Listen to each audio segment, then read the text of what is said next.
Welcome to Roll to Heal Table Talk. I am one of your hosts, Mike.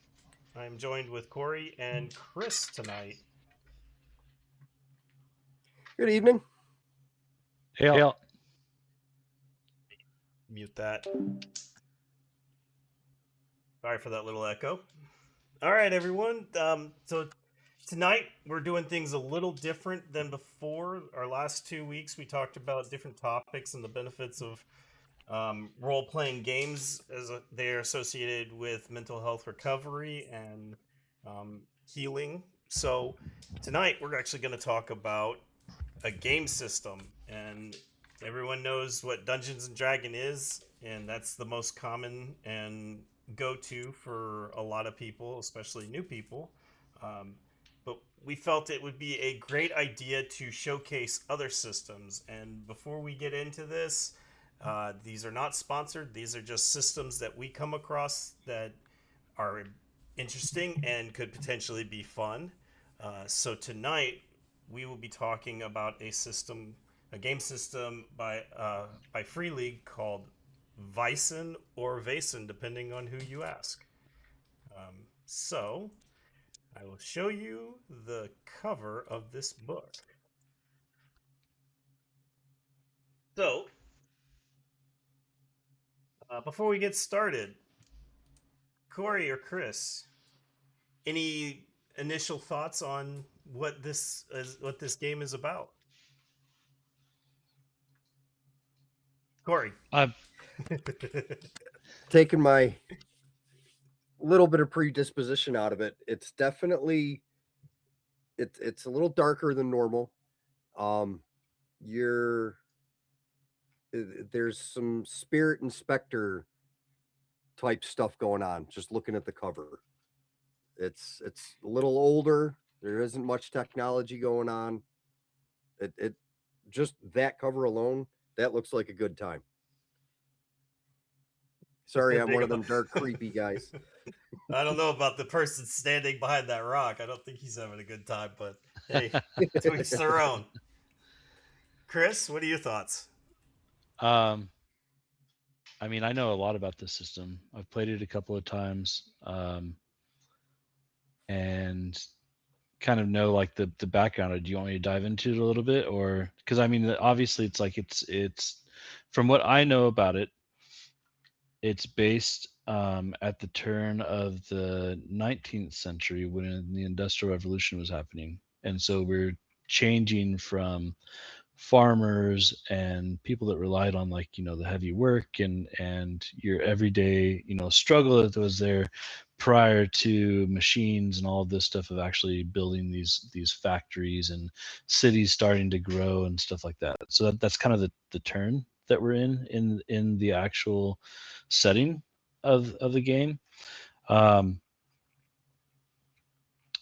Vaesen is actually, so if you read into the book, it actually references another book that's also called Vaesen, but Vaesen was a book that was developed by a folklore artist that actually goes through each one of the monsters that are actually in here too, and goes into detail for each one of those.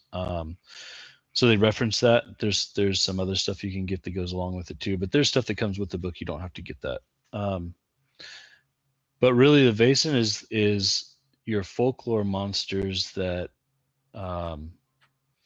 if you're having like a bad harvest, they're the ones that would help out if you like left them a jug of milk and something to eat, or certain Vaesen would like you know specific animals or whatever. So if you left like the stuff out to actually like groom the horses and stuff, they would do that overnight and it would keep them happy, and so they wouldn't go crazy.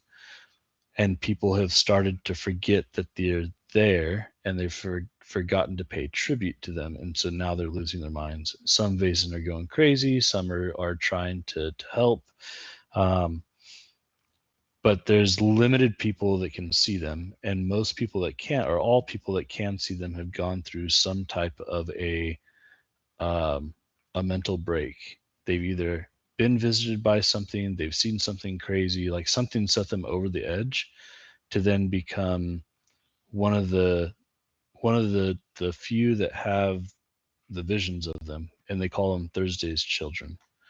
So there's a lot more that goes into the book and all that stuff we can go through later. But yeah, so that's just Yeah. the quick setting of what it is.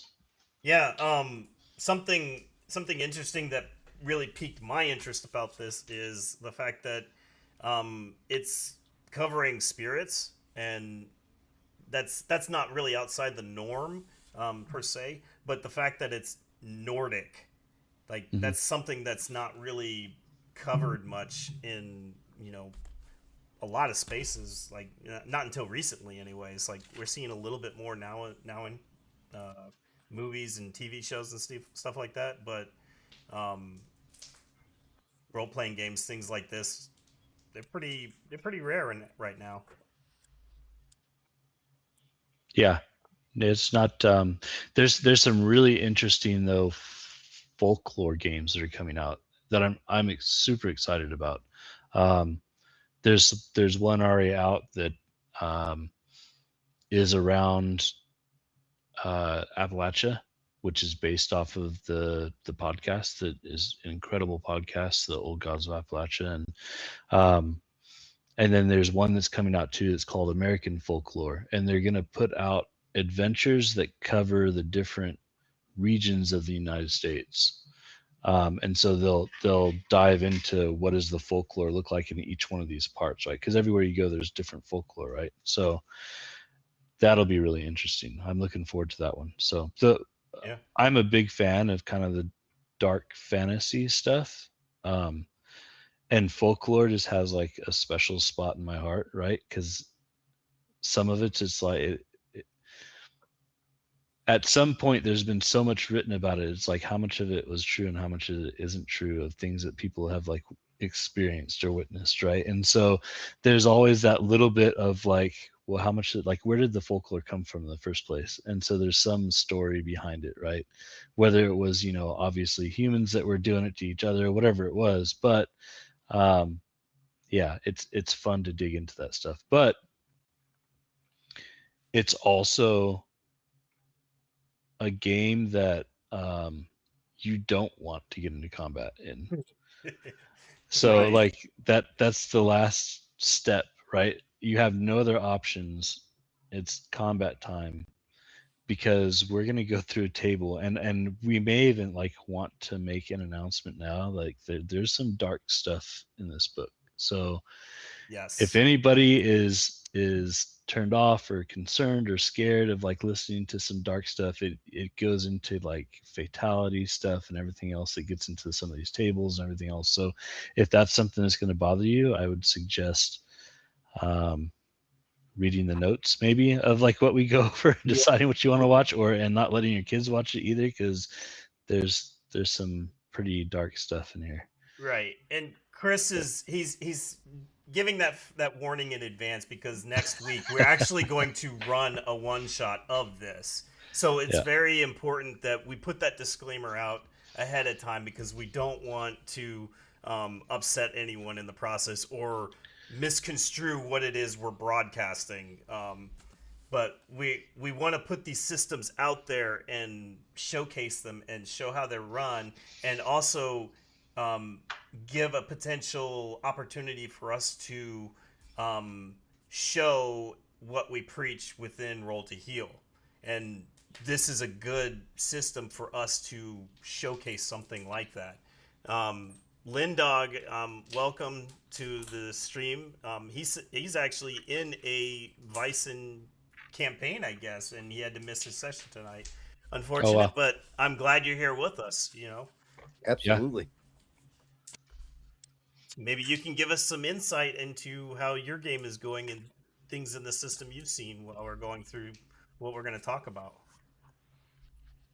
So yeah, with that, we can start talking about the system, which is definitely a huge variation away from D&D.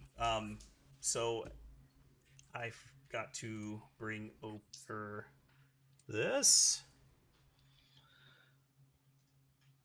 Yeah, and that one of the other reasons I kind of gave the warning is even as we talk through the GM stuff, there's tables and stuff that have some pretty dark stuff in them. So that was the other reason I wanted to discuss it, because there's some points I think that we should cover on this to give people an understanding of how it is different, especially when it comes to combat, right? Because in D&D, it's a flip compared to like what D&D is, right? You run into combat, like sometimes you got to run away, but most of the time you're okay because you're like borderline, superhero, and you've got all these extra, skills that you can get away with things, and you've got people that can heal you and all this other stuff, right? And in Vaesen, you've got conditions, and if you reach 3 of those conditions, the 4th one you get, you're done. And when you get that 4th one, you're broken. And when you're broken, you better hope you have somebody that can heal you, because there are spots in this table you have like D6 minutes to survive. Yeah. So I don't know if you guys read through it, but It gets there's real some pretty, hairy real quick. So that's why I'm saying, like, there's definitely points where it's like if you can, that's the challenge of this game, is how do you negotiate with these things, right? These Vaesens that some of them just want to fight, and what do you do in those situations? Like, how do you prep for it? Like, there's a lot of that stuff that goes into the game too, right? Of like preparing yourself before you go for it, for the worst possible outcome that there could be. Now, when we play next week's game, it's a very introductory, like, kind of showing you what the system's about and all that stuff, and kind of like the very first scene of this is where you start. So we're not going to go into like a heavy adventure, but it still gives you a feel kind of if you make one wrong move, it can go bad, like really bad. So anyways. So Yuli 1 brings up a good question, Chris, and I think this is a good way to showcase something we talked about last week. He asks, would this possible level of darkness be good for vets that are trying to heal? So we brought this conversation up just last week with a different game called Delta Green. And one of the things that happened in that game, Chris, I'll let you tell the story since you were present when that happened. Well, that wasn't Delta Green. That was the one that I had this situation happen. It was Twilight 2000. Twilight 2000, sorry. Yeah, because Twilight 2000 is a combat game. So first, quick answer to your question is, this is so far removed from what we deal with day to day. Yes. That I think it puts you into a different mindset, even though it's dark. Whereas in like Twilight 2000 is, that could be plausible. Like when you actually are playing through the game and stuff, you could be like, okay, that could be realistic. And Twilight 2000 is a free league publishing, same publishing company that makes Vaesen. Very similar dice system, and how they roll things. I think all of them use the mutant. What is it called? Mutant Year Zero. Year Zero system. I think they all have like a variation of the Year Zero system. It's all D6 dice, and you can push and all that stuff. With Twilight 2000, it is like a post-apocalyptic. It's stuck in 2000 because when it was written, it was in the 80s or whatever. They just decided not to change the name, and like you can choose if you're like Polish, English, like Polish, UK, or at the time it was Great Britain or whatever, and United States, and then you have like Russia, China, like some of the others on the other side of the teams, right? And when you enter the game, like everything's gone to hell. Like nuclear wars already happened. Nobody knows if any of the sides are still alive. Nobody even knows if your home still exists. Like you're stuck there and you're trying to figure out, how do I get home? And so you're with this group of of individuals that can be anything from like a news reporter all the way to like paramedic to helicopter pilot to other like people that served in different companies with you, or other, if you're a United States soldier, they might be from Poland's, army. So you're stuck with this group of people. Some of them you may know, some of them you might not know. And the thing with that though is like when you take damage there, it's combat, like you're getting shot at. And so you roll a die that tells you what part of your body gets hit and how much damage you take. And we had a guy that had gotten a knee injury, and he rolled and he got the exact same injury he actually got in combat.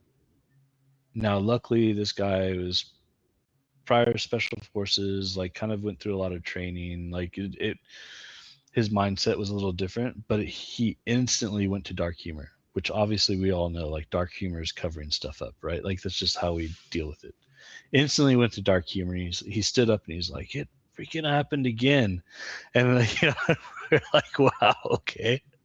So, and he went down to his car and got a knee brace and played it off, just to joke around at the table, like to try to make it a little lighthearted. But that game system is definitely one that you would have to be like, okay, just so everybody knows, if combat is one of your triggers or things that you experience is one of your triggers, that's probably not the game system for you, right? Because if you use the and we'll just talk about it today because we're going to talk about it later anyways, a deck of player safety. So we have a card system we call the deck of player safety that tells us like safety tools on what not to use. And yeah, I know it's put away. I have to get it out. There it is, Corey. There it is. Yeah. And, so in there you can put down a card at the table, and it's all anonymous on who puts down the cards, and then the GM can read the cards and decide to take stuff out. The problem is, if you take any of those aspects out of Twilight 2000, you might as well just not play the game, because the game's going to be broken. You're going to just be walking around, like if there's no combat, it's going to be, maybe you could rewrite it. It would take a lot of work, because it's not designed that way. Whereas that brings up the point of know your group, right? If your group is not right. comfortable running that game, then find something else. Well, and I think that's part of it too. As the GM, is it's your responsibility to know the system ahead of time too, right? Like, yep. What is this system going to bring to my table, and are my players okay with that? And so, yeah. One of the things as we expand outside of D&D, if we offer these to other tables, is having enough variety of systems that if somebody at the table says no to that, you have something else you can play, right? Like you're not stuck on that. So I was describing Grimm to two of my friends, and they're both rip roaring ready to go. And one of my buddies, he's like, "I'm in, let's go." And another one of my friends, she's like, "Absolutely not." So it's right. It's know your players, know your systems. Yeah. So that's where the whole that part comes in. So it's ultra realistic. Even Walking Dead can be difficult for some people, because there's a lot of combat and death and all that stuff in there too. But again, you can kind of like displace yourself from it because it's zombies, and I mean, like it's easy to put it in your head that it's like, well, this is all, it's fake, right? Because it's zombies. Like it's not, it's you're able to like disconnect from that. Whereas in Twilight 2000 could be more realistic. Outside of my group killing a bear that was radioactive and not knowing it and eating it and getting radioactive poisoning. So, but anyways, but again, going back to Vaesen, I think with Vaesen, it's the folklore. One, the folklore is far removed. Two, it's Nordic folklore, so if it's even further removed, right? Because it's probably not stories we grew up with in the first place. You may have heard of some of them. I know a couple of people that know some of like the folklore from that side because their family's from there. They, or they grew up in the area or something like that, and so they've heard some of the stories. But it's not as common. So it's easier to disconnect from that, I guess, is where I'm going with that. So I know that was a long answer to your question, but I felt like it needed that context behind it to understand why I would say that I think it's different. And you're dealing with monsters. The same thing with D&D, right? You're dealing with monsters. I mean, it's ultimately, are your players okay with combat and D&D? And if they are, they're probably going to be okay with this, although it's deadlier. Yeah, this is combat you don't necessarily walk away from unscathed. Mm-hmm. Mm-hmm. Yeah. But that happens in D&D too, right? It can. Not So as it's not frequent, as common. Yeah. but Well, it can. I guess it depends on what version you play. Yeah, that's true. Out of the best is nothing to laugh about, that's for sure. Well, not just that, but if you go back to, like, first edition or second edition, like, I remember playing games where you came to the table with 5 characters because you just didn't know what was going to happen, Ooh, that's a rough night. So Yeah, yeah, there's like- a module there's a module I came across that was an early module of 5e that somebody wrote, and it was called like the Temple of the Broken Queen or something like that, or the Temple of the Broken Mirror, something like that. And literally the first page it says, "Warning: your players' characters will die. Make sure that they have at least 5 characters ready to go at any moment." I would say the closest version we have to that in 5e would be Tomb of Annihilation. Yeah. You're guaranteed to lose 3 people, at least three characters. 3 of your characters in Tomb of Annihilation. Like, that's just an average low number. Right. So, like, some of those games are extremely, and Out of the Abyss is one of those too. It's a little bit higher on, like, the survival level, and some of it is, controlled by the GM to make it not as crazy for people that aren't as, like, experienced. If I had more, if I had a group of players that had been playing for 15, 20 years, I'd probably be running it much differently. So, just because then it would be like, you're bad, you know what you're doing. So if you die, you die, True. Brings that whole "did you die" to a whole new perspective. Right. And again, knowing your table, right? Like, know who your players are and what their Absolutely. experience levels are. So With I that, made some notes too. let's go as back to we get into Vaesen. this. We traveled off a little bit, so let's go back to Vaesen. Sure. So, at its core, Vaesen is a horror mystery adventure game. And it does, and within the first couple of pages, like, you got this little excerpt here. I'm not going to read it verbatim, but it does say it is up to the gaming group to decide whether one of these should outweigh the others. So they do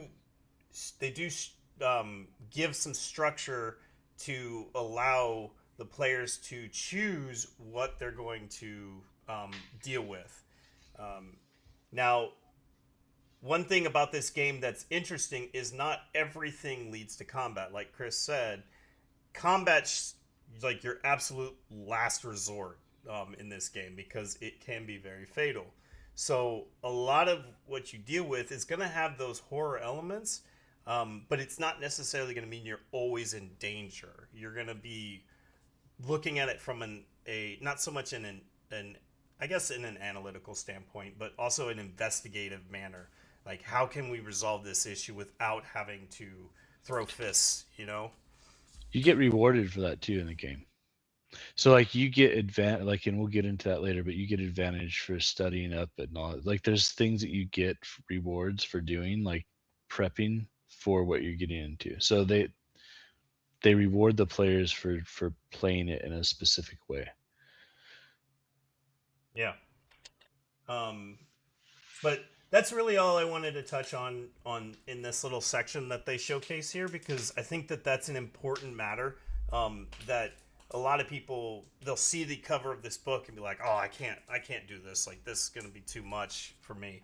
And it, like there's a lot of agency as long as your GM's willing to like work with the players. I know some can be sticklers about stuff like that. It's like, oh, you're gonna ruin the ambiance of this game, so why are we even playing it? But that's not necessarily true.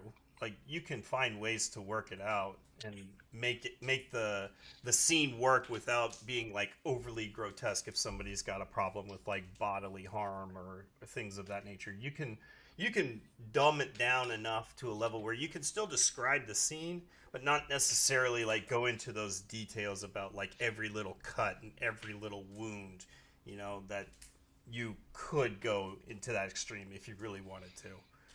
It's just a To your point, matter of like know your knowing that. table. Yeah. Yeah. On But like it what do all they want goes to hear? back to that, like Yeah. going back to knowing your table, knowing your players, and any good GM will be able to have those open conversations with their players and be able to adjust accordingly. Like that's pretty The big. the game can be ran PG or it can be ran NR. Like like depending on Yeah. how rough you want to like describe everything, right? Like so yeah, it can go pretty wild. For But the purpose of the stream, we're going to keep it as close to yeah. PG-13 as possible. Yeah. Yeah, there's well, and again the adventure, the beginning adventure isn't as bad. Um and then, like I said, I made some notes as we go through, depending on what you want to touch, because I know we had talked about kind of comparing it to GMing for something that everybody kind of knows, which is D&D, to like how do you GM this game and what's the differences of that. So Yeah. I made some notes on that, and then I believe we're going to do some character creation today too. Is that right? Yeah. And so there's two different ways you can do character creation in Vaesen. One is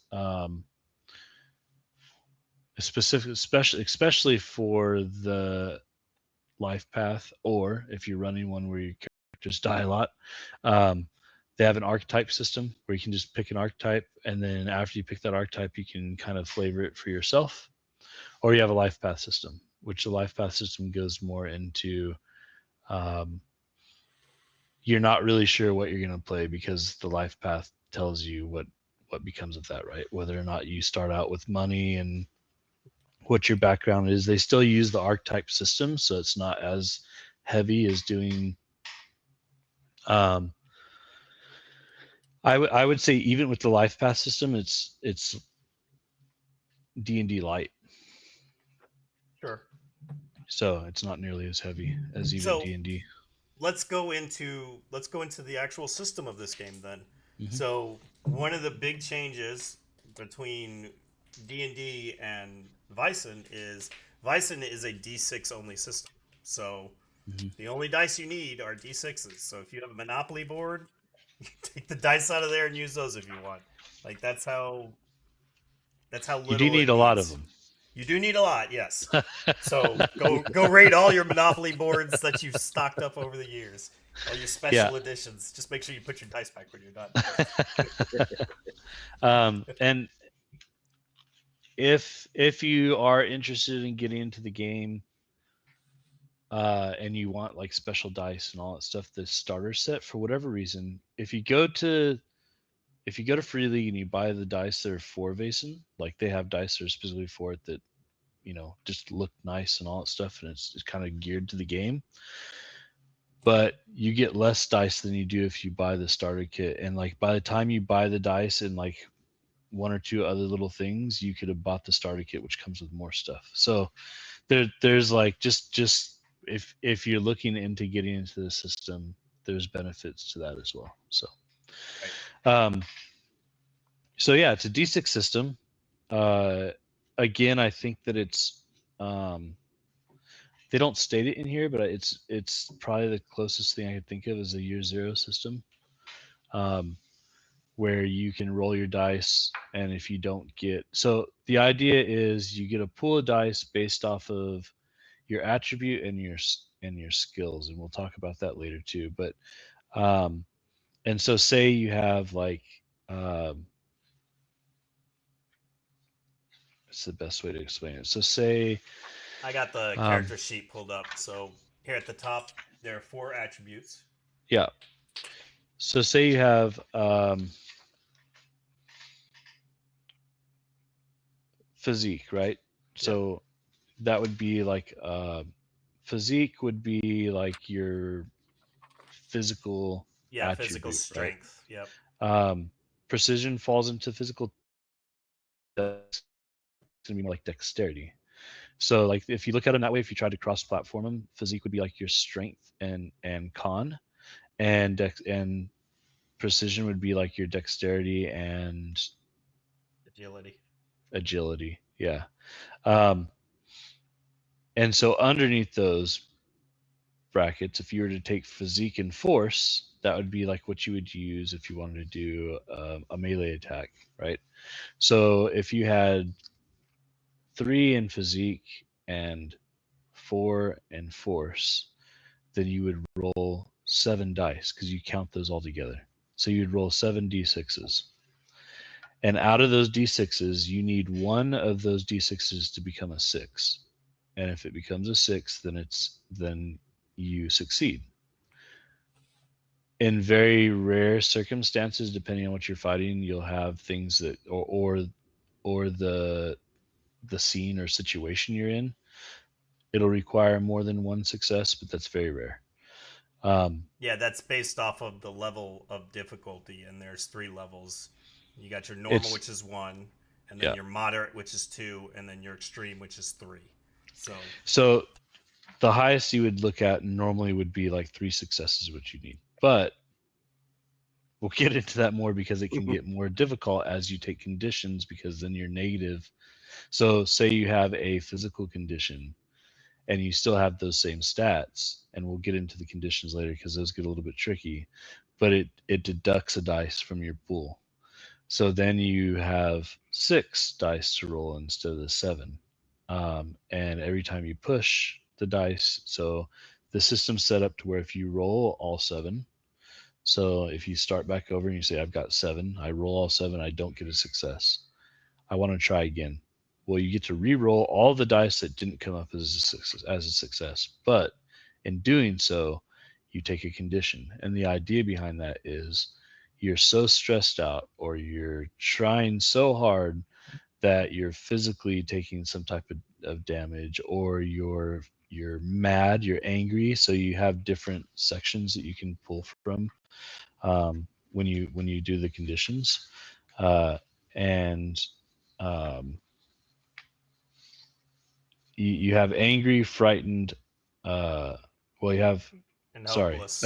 exhausted, battered, and wounded for physical, and angry, frightened, hopeless for mental. So with your physical side, like you you missed and you like swung so hard that now you're like exhausted, or you fought so hard you're exhausted, or you're battered, or you're wounded, like whatever that comes out to. You pick one of those, and it's up to you on what you want to pick for the most part.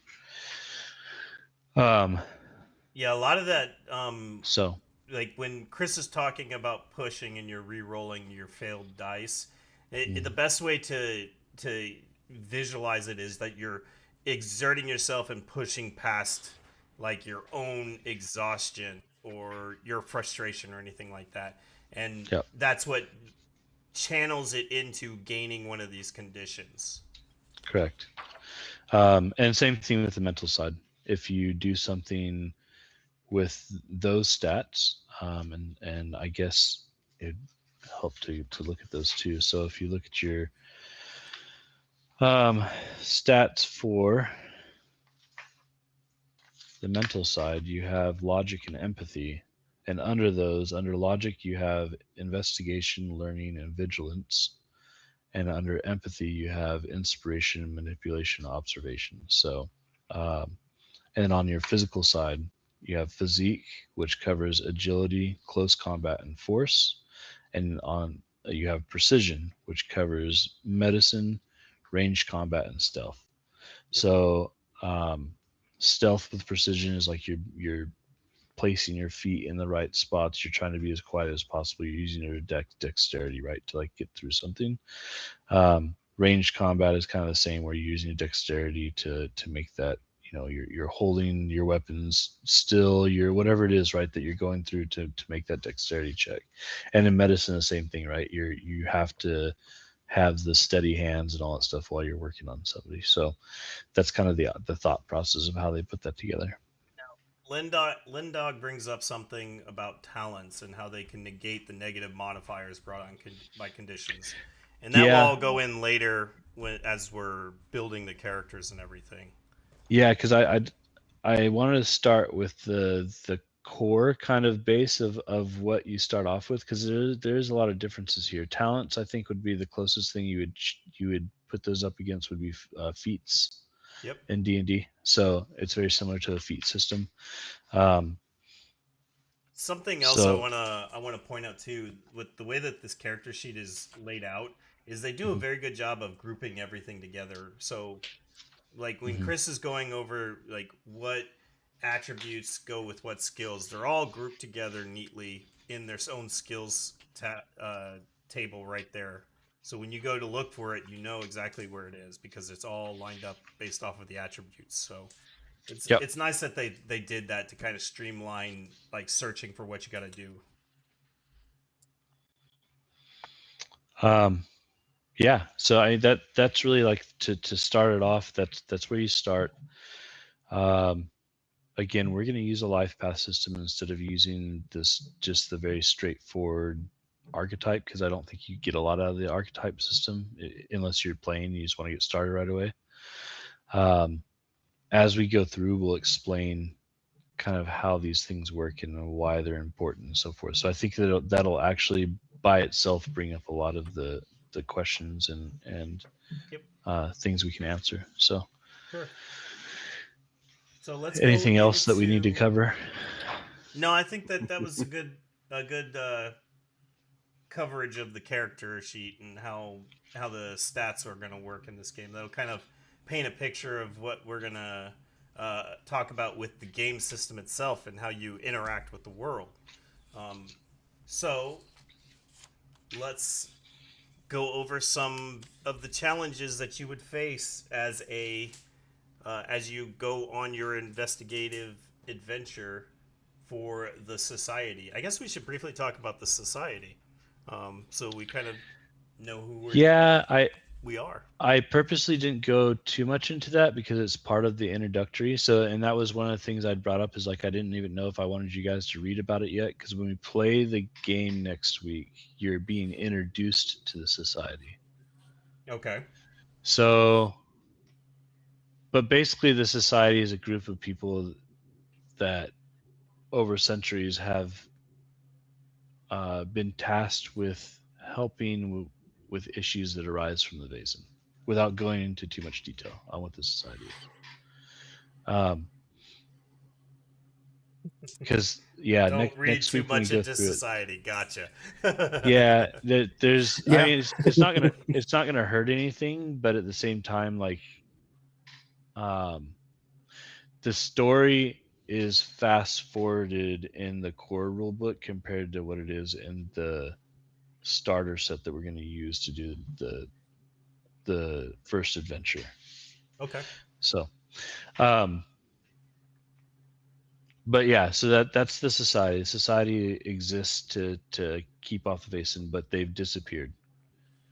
And when we're gonna get there, like they've been gone for 10 years, and nobody knows what happened to them. They're just gone. There's like one surviving member, and in the core rule book, she's in an asylum. You'll actually meet her in the adventure. So, and that's at the very beginning, so it's not spoiling anything. But so so anyways, yeah, they introduce it earlier than what the core rulebook would put you, which is kind of cool. So um, they set you up to leave you off with where the core rulebook picks up. So the way they wrote it was very, very well done. The handoff was really, really well done. So, anyways, that's enough, I think, about the society to understand kind of what they do, and um, people will reach out to them for help, basically. Outside of the society, so some of the things that would come up, yeah. So you would have different types of Vaesen that may pop up, and again, that would be deep diving a little bit more, but they all have their own unique things that you have to prepare for on how you would deal with them.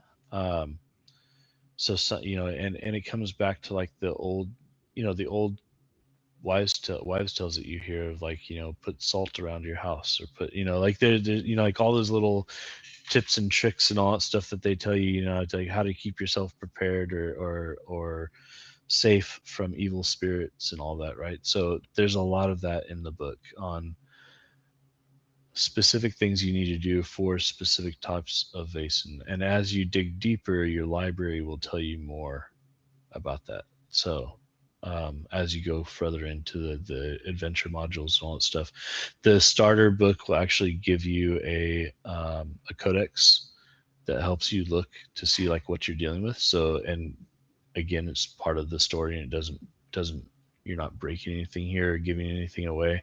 You get a codex that allows you to kind of thumb through and things that you would know, being, kind of that you have the visions and you've looked into it a little bit, you would understand like these are the very basic Vaesens that exist. And so it tells you a little bit about them and how to prepare.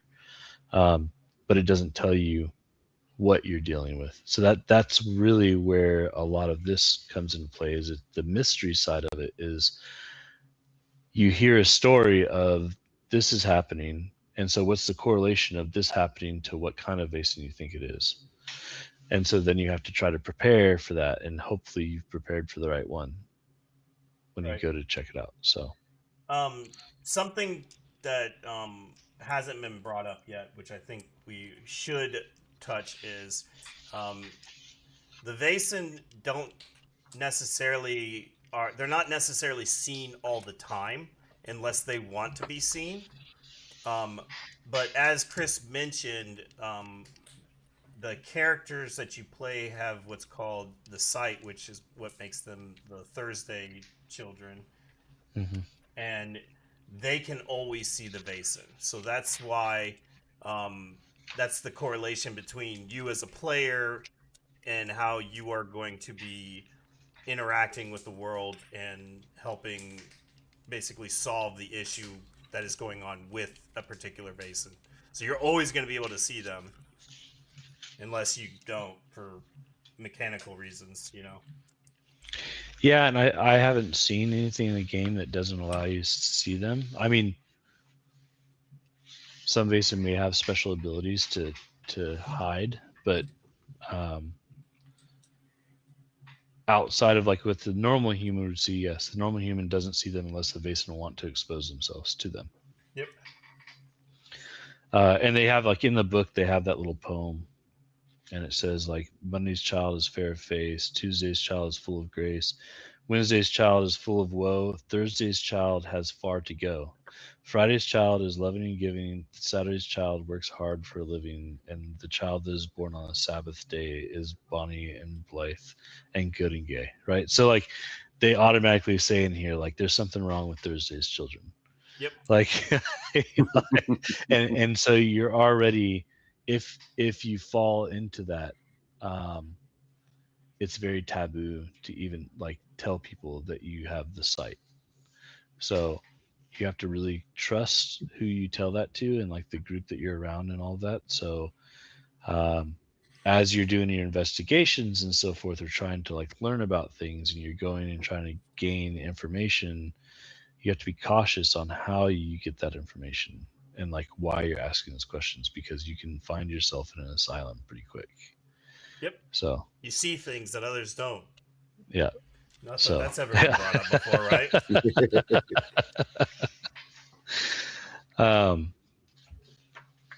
There are a few things that make the character creation different. So you have age, right? Whereas in like D&D, you kind of choose how old you are. We dealt with that in Traveler, which is a whole different ball game. But but you do have an age that you start off with. You young, which is an average between 17 and 25. And I think there is a roll table for that tells you. But basically, if you do the life path system, if you go through the life path system once, you're still young. You can go through the life path system again to get more skills, but then you get older as you go through it. So every time you go through it, you go up another age bracket. The problem with that is with your age brackets, when you're young, you start off with 15 attributes and 10 skill points. When you're middle age, you drop an attribute point, but you get more skill points. So you drop to 14 attribute points and you get 12 skill points. Yep. And when you're old, you drop to 13 attribute points, but you get 14 skill points. So you're getting wiser, but you're also getting slower, right? Like so, and like not as crisp, like mentally No, crisp, that never happens. right? Exactly. You go from Um, spry and unskilled to weak and skilled. Got it. right, exactly. Yeah, over time. So, No so you correlation can, to real life there. right? You can go through it quicker. A fun thing that they have for role playing is there's a thing called the dark secret. So every character Yeah. has a dark secret, and the dark secrets are pretty interesting. Again, that'll be in a roll table, so it'll be fun to see what everybody gets when they go through that. And for instance, one of the characters I played, I was a priest that had a dark secret of drinking too much, and so my holy water flask was full of alcohol, and I was Yeah, like it was. walking around drinking it, yeah, and I was stealing like bottles of wine and stuff, and like trying to store them away, and I was trying to bless the wine so I could turn it into holy water, and yeah. So, anyways, I really like played into it, right? Because that's you're supposed to try to play into your dark secret a little bit. That's another thing about and it's probably a good point or time to touch on that. But anyways, your dark secret's fun to play into, and it gives you a little bit more role play there. You get rewarded. If I go all the way back here in the game system for the GM side, I don't know if I want to scroll down that far. to gain XP, and so you can turn your XP into additional skills and attributes and so forth. You can spend those, and each time you want to turn in for something, it costs you 5 points that you have to gain. And as you're going through, I'm looking for it right now because I just read it. I believe it's Here it is, 5 experience points. I found it. So these are the things that you can. These are the questions that the GM has to answer on whether or not you gain an experience point. And you can gain, well, when you have gained 5 experience points, you can buy an advance. And what they mean by that is you can advance your attribute or you can advance your skill, and you have like a cap, of course, right, on your attributes and your skills. So you can never have more than a 5 in a skill. In your primary and skill, everything else maxes at 4. Is 4. I think as you go up, you can change some of that. So, but then again, that comes with like as you play into the game further. But yeah, when you first Sure. start out, your primary, because you can buy additional primary skills or additional skills that would fit into the primary slot. So, Okay. But anyways, the questions that they have to ask in here, and I like how they did this because it forces you to truly be part of the game. One is you always get at least 1 experience point because it says, did you participate in the session? So that's the first question. That's like a checkoff, right? So there you go, one XP. Second is, did you confront any Vaesen? So if you did, got that checked off, right? Did you identify a previously unknown Vaesen? So something you've never experienced before.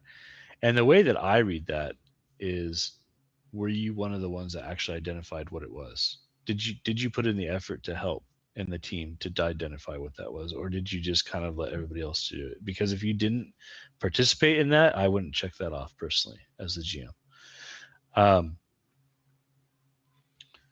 Number 4 is, were you affected by your dark secret? So did you role play your dark secret, right? You definitely got points that night. Did you take risks to protect other people? So that's another one you can get a point for. Have you learned anything? And if so, what was it? Did you develop something in your headquarters? So we'll get that. That's something we don't really touch a whole lot on here because again, that'll be something we see in that adventure module. But eventually, you have a headquarters that you can kind of build and helps you get advantage on things. Did you perform an extraordinary action? So technically, if you checked all those off, you can get 8 XP out of an adventure. So they give you a lot of opportunity, but they also kind of hold you to play your part if you want to gain skills. You're not just getting XP because you kill a monster or because the group killed a monster, right? Yeah. You have to be involved in actually playing the game. So I really like how detailed they get into that. Yeah, it's like you say, the more you interact with the world, the better your chances of progressing as a character are. Mm-hmm. You have advantages that you can get. So in every adventure, and what they mean by adventure is like every time you go out and do something, right? So every session, really. Well, I guess if you're in the same adventure for multiple sessions. So every adventure is what they say in here. You have an advantage, and you can decide where does that advantage come from. So some examples they gave is I have trained with my rapier day and night. Yep. Miss Silfredral. So a lot of these names are yeah. Miss A lot of these names Silfredal. are Nordic or Swedish, so they're a little bit difficult to pronounce sometimes, or they have a different way that they come off the tongue. So seems to like me. I was blessed by an angel. I dreamed that I risked my life for my friends. The conversation with Captain Brugengard resolved our differences once and for all, and with the memory of Professor Brunillus' kiss, I can do anything. So like there's these things where you tie in like you can tie in your connection to your other players and how that was. You can tie in your connection to an NPC. You can tie in training that advanced you. Like if you had the headquarters and you did some type of training or you did some type of learning ahead of time on purpose, you get an advantage for that. And that advantage isn't tied to well, you played with your you trained with your rapier, so now you get an advantage with force. No, it doesn't do that. It gives you a +2 to anything you want to use it on. So, which I think is pretty cool, right? So it gives you, again, they're rewarding you for preparing ahead of time and playing the game and role playing to really get into your character. Right. So those are some really big differences in character creation that D&D doesn't have, right? So just off the bat of really, I like the fact that they hold you to play your character. I mean, I guess one thing that would closely resemble this would be the inspiration token. Yeah, but how many people use that, right? Not like many like that's just how it is, though. And it's an overlooked system. It's an overlooked system, and a lot of people are like, "Oh, I should get inspiration for that or whatever." And it's like, well, if you didn't do something so extraordinary that the GM like saw that it was extraordinary and gave you inspiration, then you probably didn't earn the inspiration. Right. So, and a lot of people just don't like, they get comfortable with their character and they play their character and they don't do anything crazy or out of the norm, like that. And it's to be fair too, though, it's on the player to earn the inspiration, but it's also on the GM to have their eyes and a mind open to capture what's happening to give the inspiration, which can also be difficult because the GM has a lot of other stuff going on. Sure. this questionnaire is a lot easier to answer than it is to remember what your characters did, that was like so extraordinary that they got a level of inspiration. And it is directly tied into advancement for your character. So Correct. Yeah. Max does make a good point. He says it's more narrative and RP based, which is Correct. very Which is what he's doing a accurate. lot more of too, though, in the game. Like the game is geared that way, anyways. It's not Yep. so much like D&D. You can run an entire D&D campaign of nothing but dungeon crawls if you wanted to, if your party likes that, with no RP at all. You could do the whole thing that way, and there's plenty of DMs that run that way. Yep. Frankly, like I think that's the scapegoat thing or whatever, like because it's easy. It's not, there's not a whole lot that you have to do as a DM to do that. So yeah, this is a lot more like play your character, get involved. Yep. So then we covered advantage, we covered experience points, we covered kind of the system and how it gives back to you. Your archetypes, so I'll just go through those really quick. I'm not going to go into detail on them. You have academic, doctor, there's 10 of them, a hunter, an occultist, a officer, a priest, private detective, a servant, a vagabond, and a writer. So those are all your base archetypes that you go off of. So even when we do our life path, it's still going to point back to one of those, and you're going to have to pick a few things from the archetype.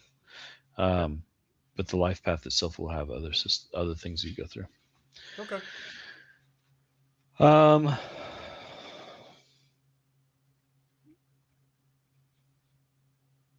The system is very fail forward. So when you're looking at skills and attributes, when you roll for a skill, so say like you're trying to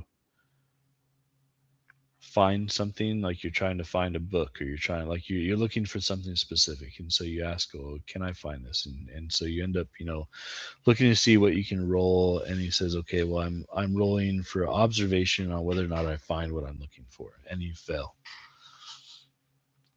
The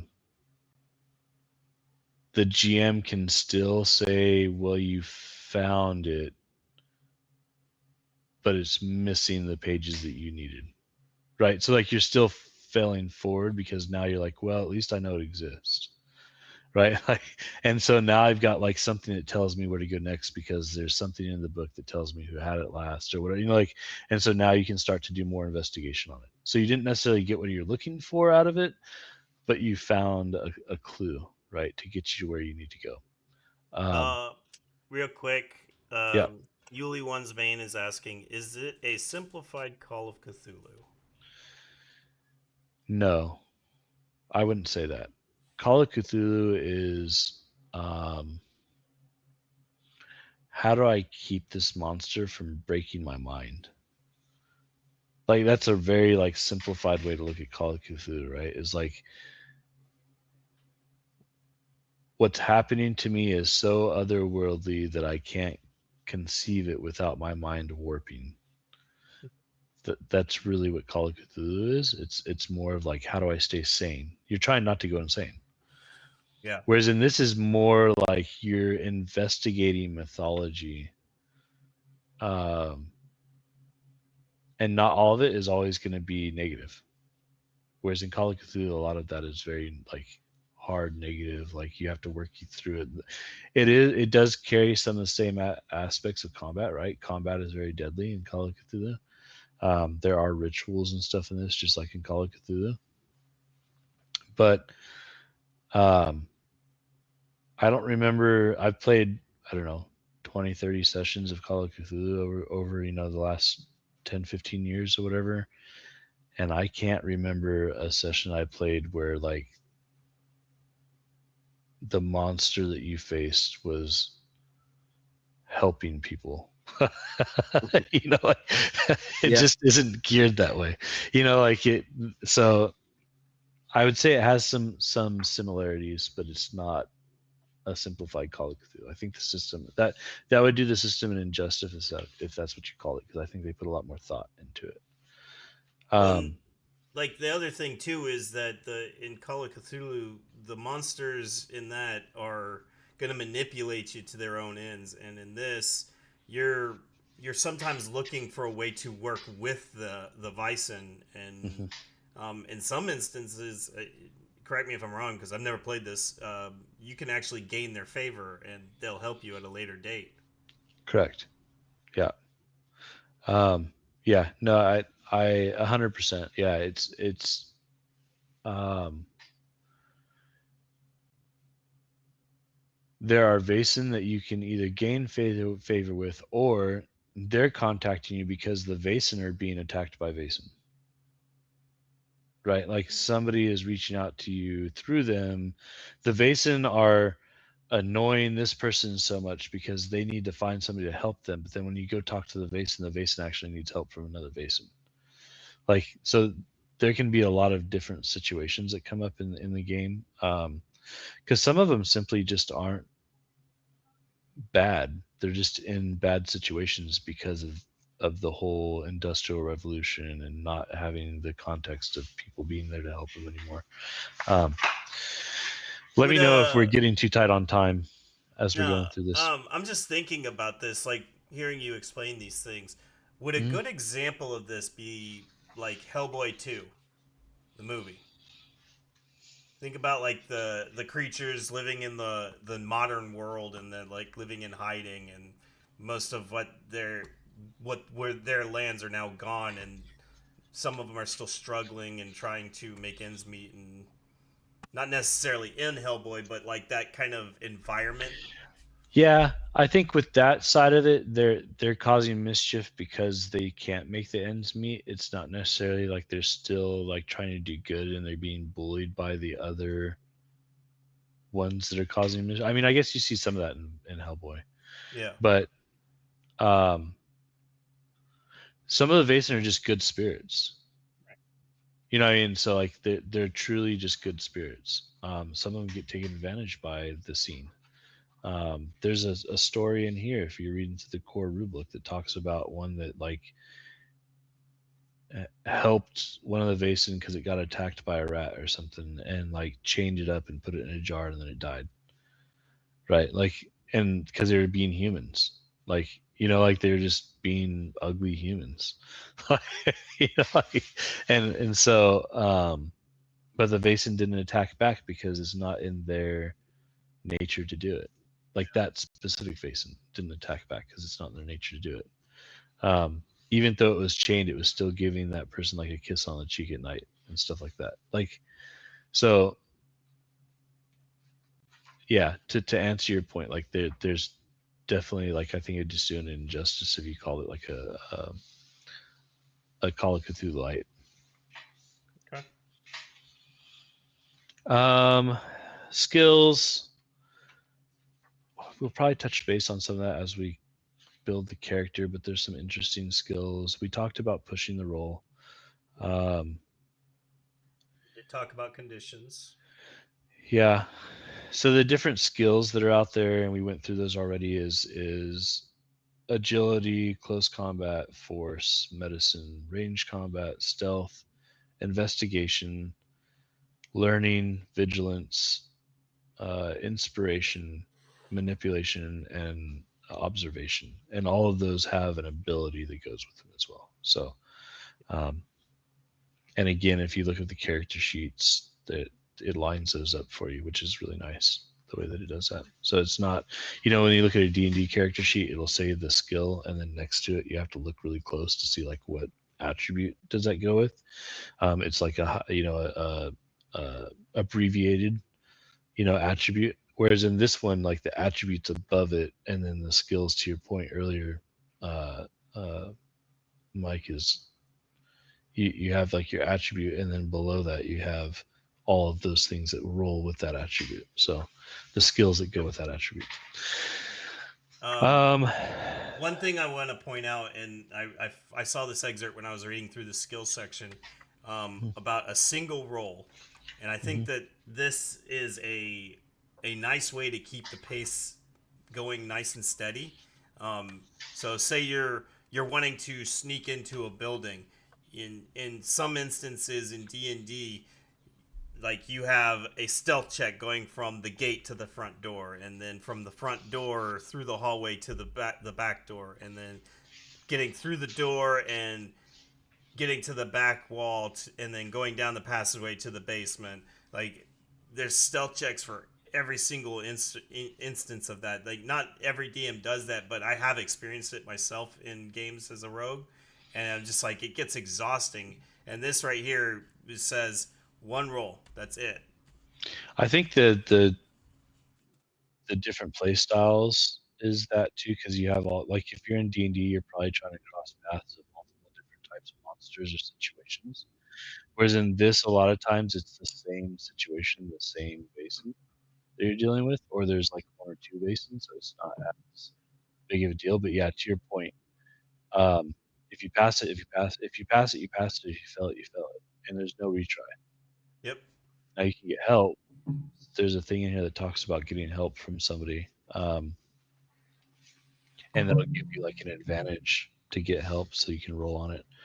And if somebody rolls way over, like if they're rolling for stealth and they get multiple successes, they can actually pass those successes on to their teammates that are nearby them too. So basically, like they're so quiet that they can make you quiet too, right?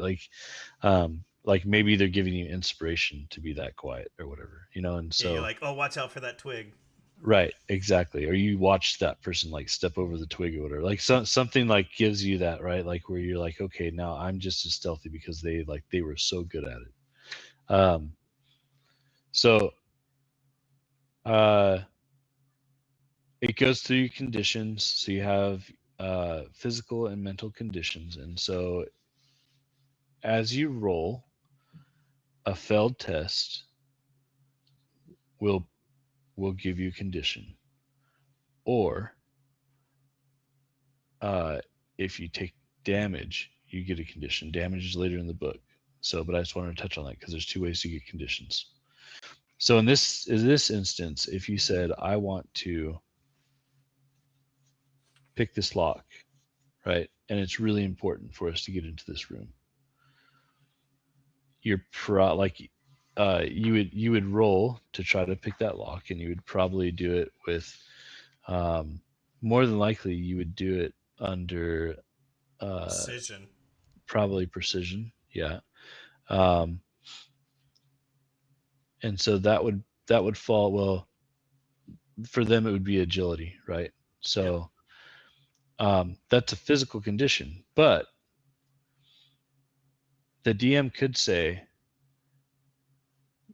you failed at that and you're so well known for doing it that you took a mental condition because it bothered you so much, right? So then you could say, okay, instead of taking a physical condition for that because you didn't break something, it wasn't physical exerting, it wasn't like, you know, especially if you push it and you fail, like maybe then you do take like something, like you were trying so hard, you already took like a mental condition, and then like you slipped and like cut yourself or something, you took like a, you know, like there could be ways you could modify that as a GM. But I can see with the conditions, like it's not always black and white with like how those conditions would be placed. It just depends on the situation. Yep. Most of them are pretty standard though, pretty easy to look at. Again, to the point of I want to, you know, you have the player that wants to be the Joker and he's like, I'm gonna slide down this handrail, and you're like, okay, like give me an agility roll, and like they fall off the handrail, they fail, right, and now they get like a physical condition, right? They go tumbling down the stairs. Yeah, exactly. Exactly right. You always have that one player, right? There's always one of them in the group. So but anyways, but even then, you know, you could also look at it as like, okay, well maybe they made it all the way down, but at the end like something happened where they, you know, made themselves look bad or whatever. Like you can play all that off. So anyways, failed results come with a condition. either physical or mental, depending on what you're trying to do. And it's one condition. You have 3 slots. Now, when you get that condition, in the conditions that you have, going back to the list here, you have the exhausted, battered, and wounded. Every time you get a physical condition, the player, unless the GMs, and most of the time it doesn't say it in here, unless it's specific things like fire or like there are some circumstances where you get specific conditions that the GM actually tells you that's what you're going to mark off. For the most part, though, if you do something, you get a condition for it, you choose which one of those you're going to check off. And you role play it. And you role play it.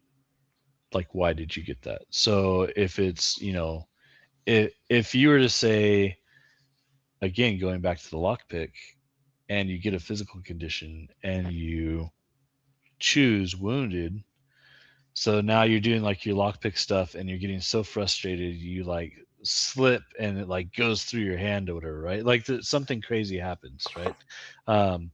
Or it snaps, and as it snaps, like your hand juts forward and like part of it comes back into your hand or whatever. Like there's all sorts of things you can role play in that situation. So you would choose like how you would want that to play out. Or you could be exhausted, right? You're trying so hard, you're sitting there for 20 minutes trying to pick this lock because you're like, I know I can do this. And you just get so physically, your hands are like starting to tremble and like your muscles are getting fatigued and all that. Like, so now you're exhausted, right? You've exhausted yourself. So again, there's 2 ways you could role play the exact same thing. And then battered would just be like, normally would be you like something really injured you. You fell, like maybe you're picking the lock, you're not paying attention, there's a hole in front of you, and you fall through the hole. Like, like One way to get in. Yeah, right. Like, there's different ways you could do it. Or like the door opens outwards and you're trying to pick it and somebody opens the door and hits you with the doorknob.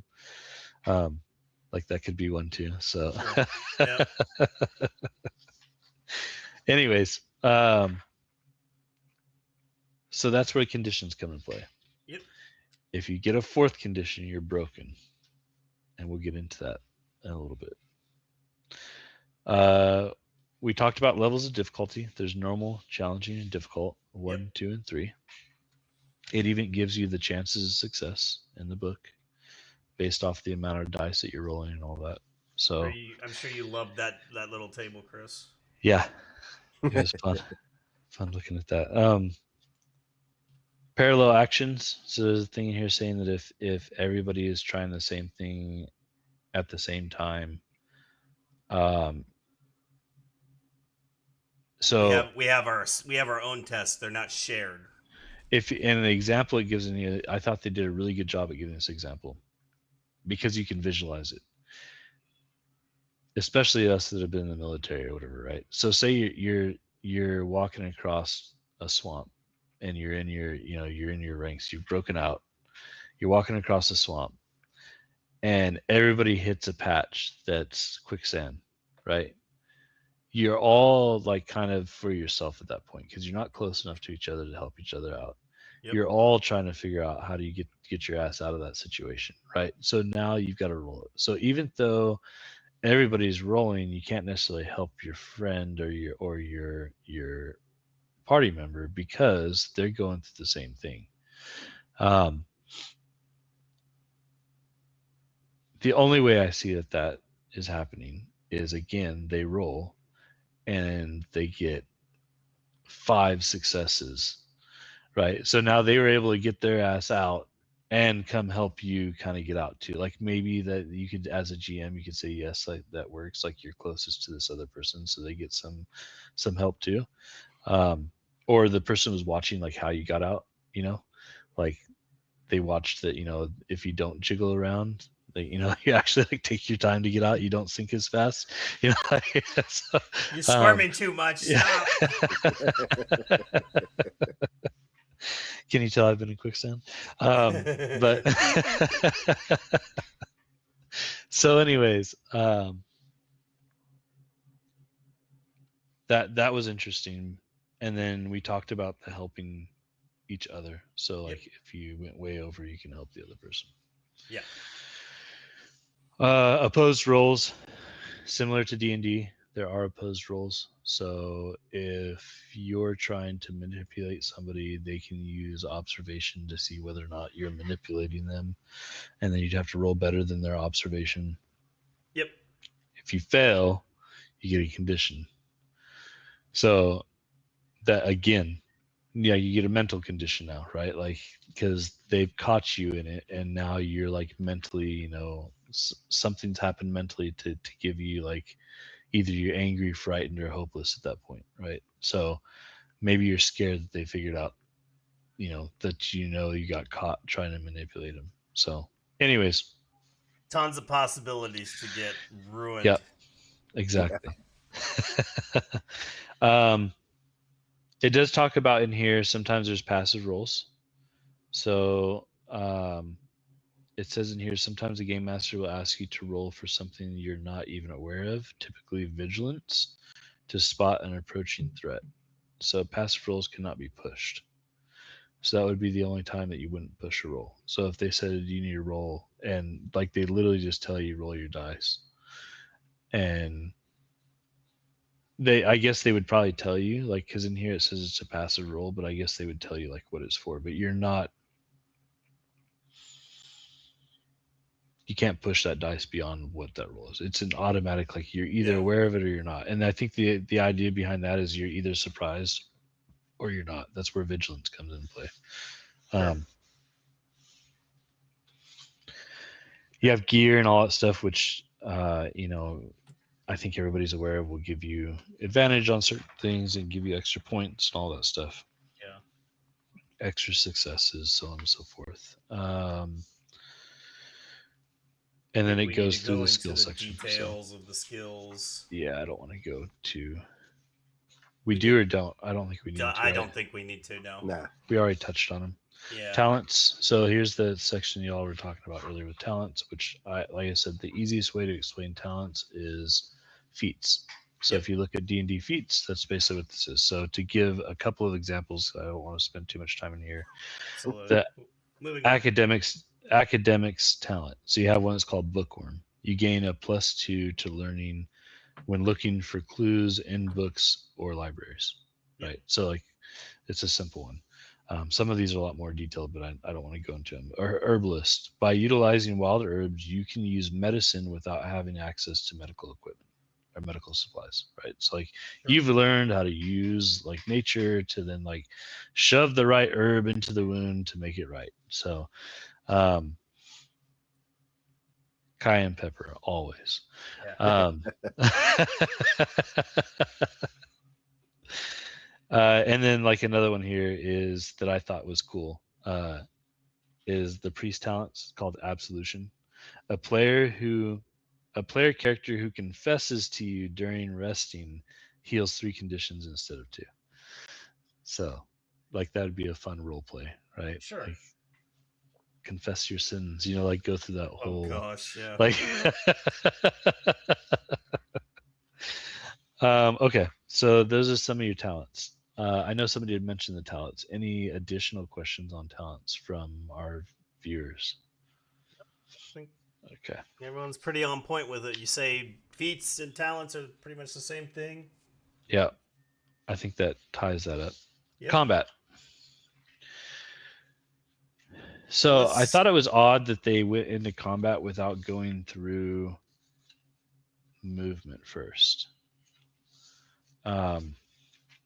Which is fine. We can cover it. Like either way, it doesn't matter. We can combat it, so we can cover it. So, did you have something you want to cover really quick? Well, I was gonna say, just for the purpose of time, because we can get really deep into this stuff. Let's go through a very nitty gritty, basic combat. Like, what is a typical round of combat look like? So, you failed your check and combat's happened, right? Like whatever's going on, something happened where combat takes off. Vaesen uses an initiative card system. So instead of rolling for initiative, you choose from a card deck, which a lot of the other Year Zero systems do the same thing. And depending on the number that you get is the order that you go in. So the lowest to highest, right? So if you get a 2 and the next highest person has a 4, well, then you go first. If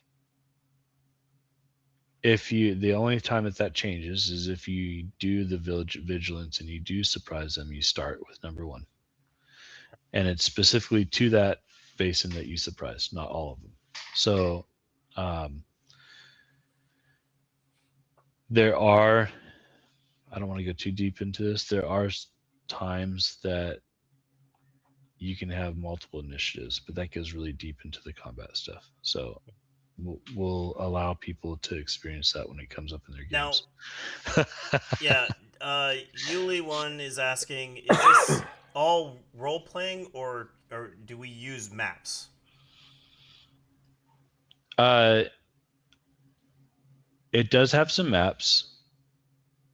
A lot of GMs, the games I've ran through, they used a map, but the map wasn't really designed to be used that way because you don't necessarily have, and we'll get to that as far as movement goes. That's why I thought it was odd they didn't cover movement. You don't have like 5 feet of movement. They call them zones.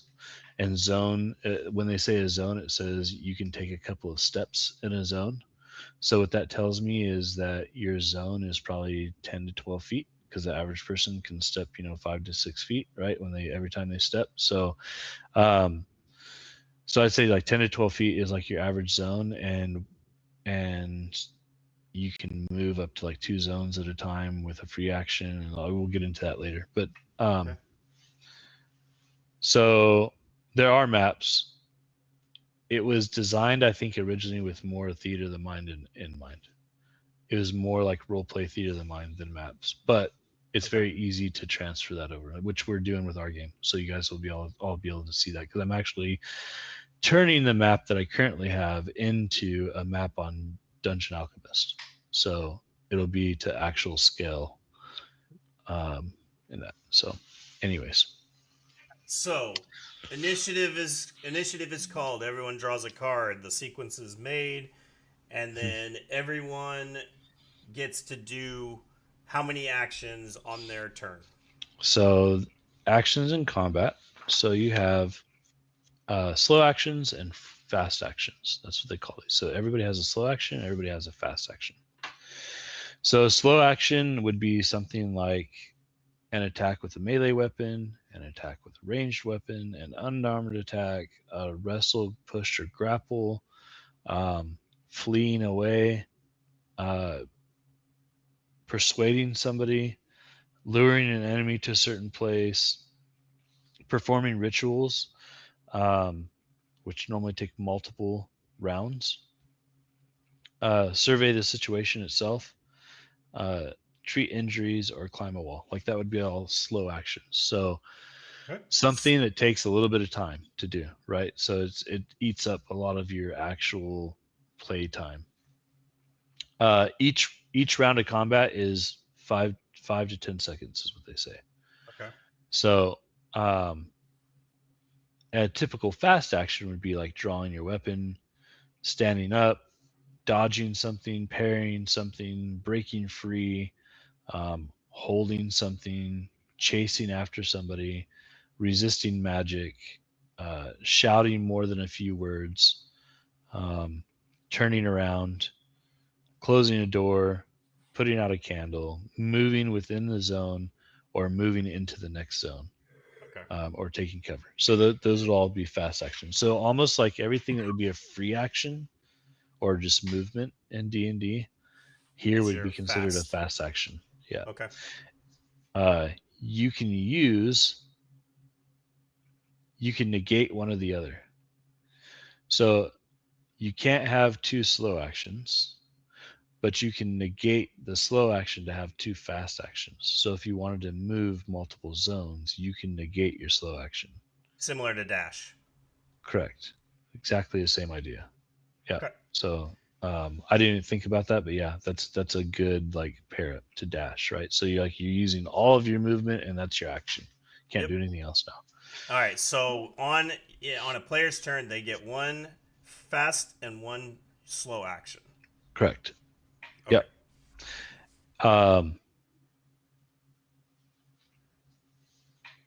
So, and then all of those they kind of tell you like a skill that goes with it and all this stuff, attribute, like all of those slow and fast actions. Yeah. Grappling is one of those where you have to oppose it force against force. Fleeing is something you would oppose agility against agility. So like if you're trying to run away from multiple Vaesen and there's another Vaesen within the same zone, you would roll to see whether or not they can cut you off basically before you flee. So to your point, just one more tick box of why it's such a dangerous game. Yep. So you can get trapped very easily if you're not careful. The one thing that was interesting that you would oppose on is, and this is the ambush and versus sneak attack, is vigilance to stealth. So if you're trying to be stealthy, then the other person would roll vigilance, or if you're the person that's standing watch, you'd be rolling vigilance to get stealth. So, yeah, that's combat and action, or combat and movement.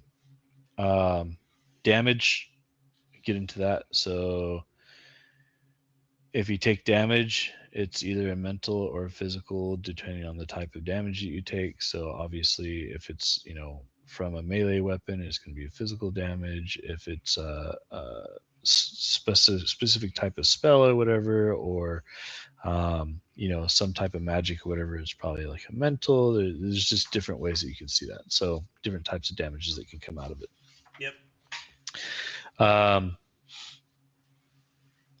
There are broken physical conditions and broken mental conditions. And this is the part that I was saying that it can get kind of dark.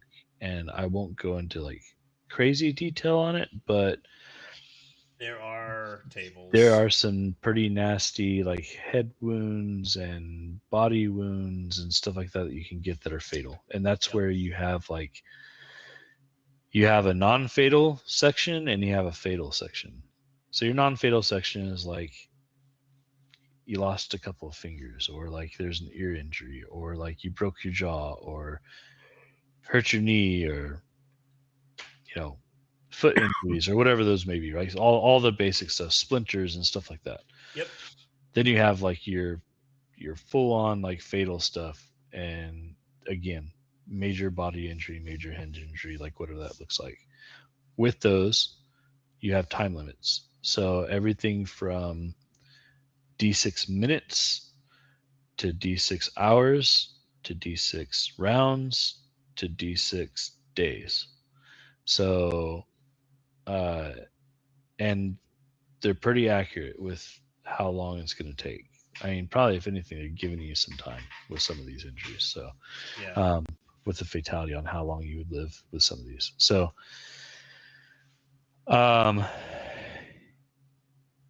those are critical injuries. So once you've gone past, your fourth, after you've gained all three conditions, if you take one more condition of the same type, it's a critical injury. Yep. You're broken. Wait. Yeah. You can become broken, and then if you take one more after you're broken, then it's critical. That's what it was. Yeah. Gotcha. So you can become broken. So you can take 4. You can take up to 4 conditions, and when you get to that 5th one, good luck. Game over. Yeah, you're in trouble. So yeah, something's going bad. All right. So, we could delve deeper into this. I mean, we've been I can just touch. I can touch really quick, like just to fly through this. So some other special effects that you have to deal with condition wise is fear, fire, explosions, poison, falling damage, hungry, tired, thirsty do come into play here. So that is another complication to the game. And then from there it goes into like treating critical injuries, medical, and all that stuff. So. Okay. Yep. Cool.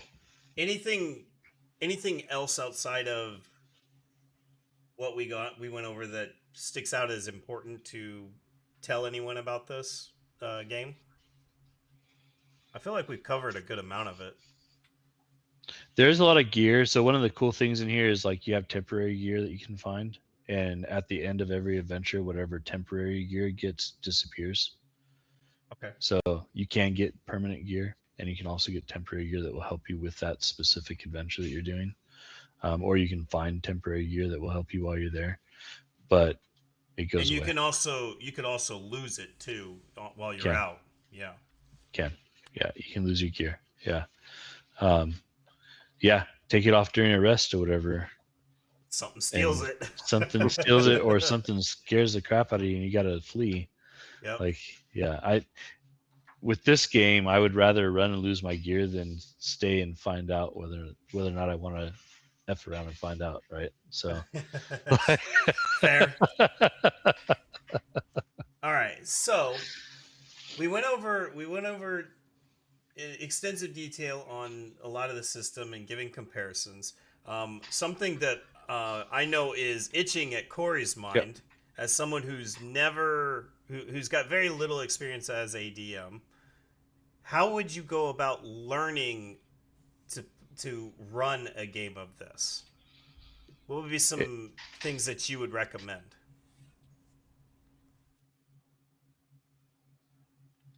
The book's pretty thorough.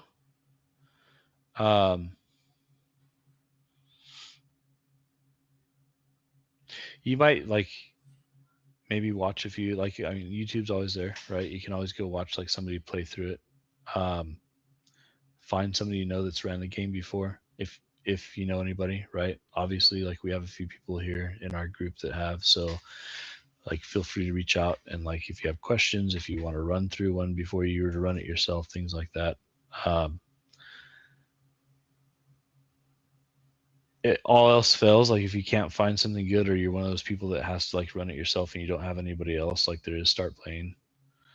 So you can always go run through a game there, right? There's options, right? There's always options on like trying to find a game and just play through it. It's not going to be the same as in person, but you can at least understand like how the person runs it. The thing is, though, is like there's been a couple of us that have been through more than one game, and each GM ran it completely different. So I would say go to YouTube, watch a couple of them, take notes on what they do, and make it your own. and make your own. But the thing is like you could be the same GM with the same people and run the same thing, and if they're not metagaming, and the outcome be completely different every time. If they random roll their characters, right? Like because it's going to be a different character, they have different skill sets. If they aren't metagaming and they don't know, like they're actually playing it properly, and they don't know what to look for, and they don't know how to speed through the game and all that stuff, it won't get old because there's so much always going on, right? There's so many different things to do. So yeah, that's the best example I have, or like the good thing is though is you don't have to buy a monster manual and a player's handbook and a dungeon master's guide to know how to run this.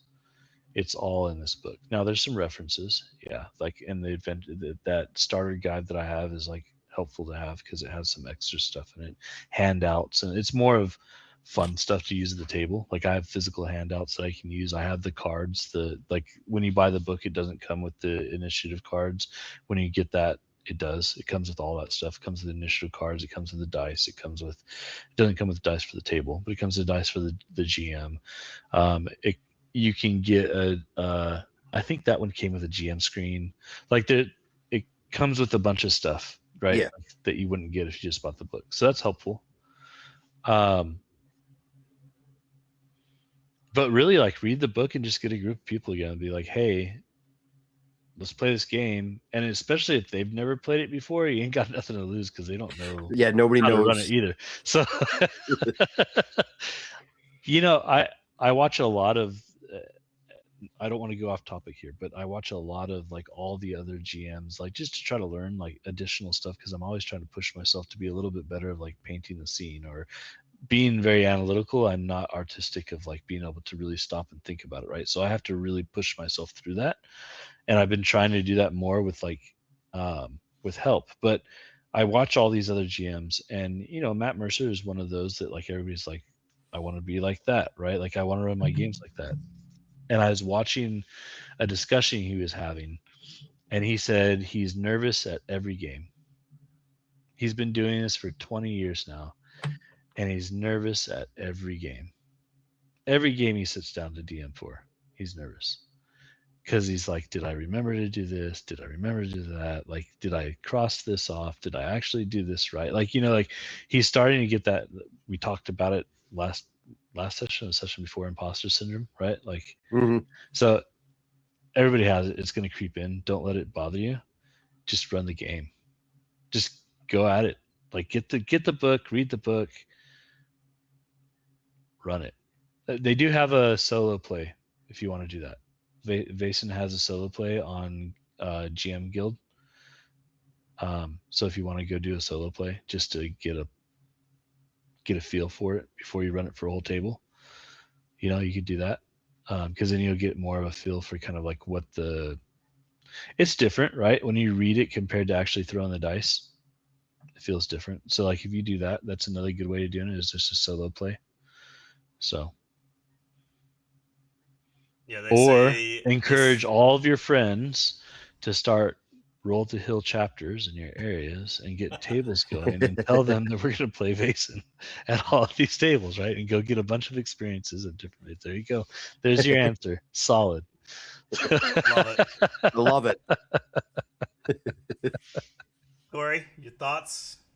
Anything else you would like to ask about running a game?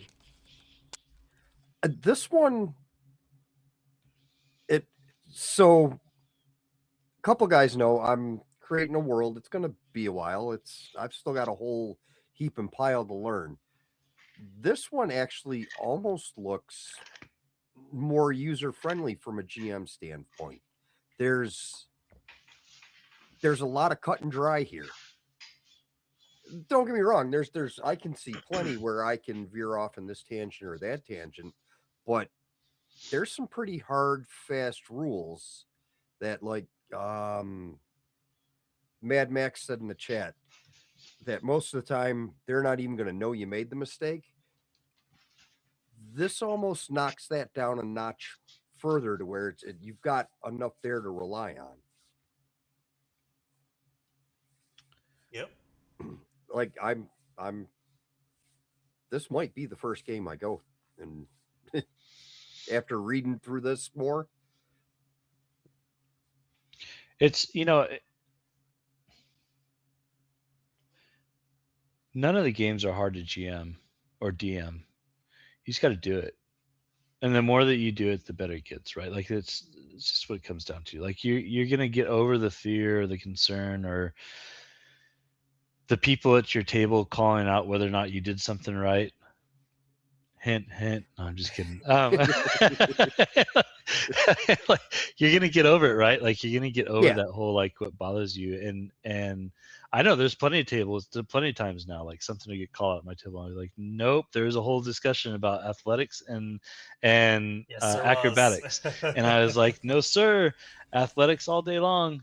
And like, yeah, so I mean, there's times where like as a GM, you just have to say like, this is my style, or this is what's going to happen, right? And ultimately, you as the GM have the right to do that, right?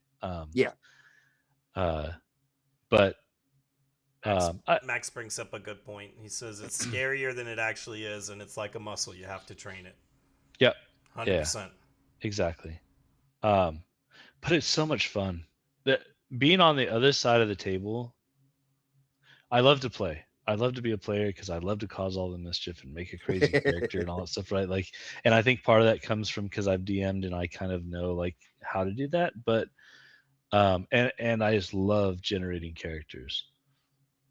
But being a DM on the other side is like so satisfactory. Like, I love the look on my player's face. That WTF look you get from everybody at the table when something happens, like it's priceless. So, anyways, I think a very interesting thing to point out too is, say you want to run a game and you've never done it before, and someone in your group of friends is a DM and they've done it a long time.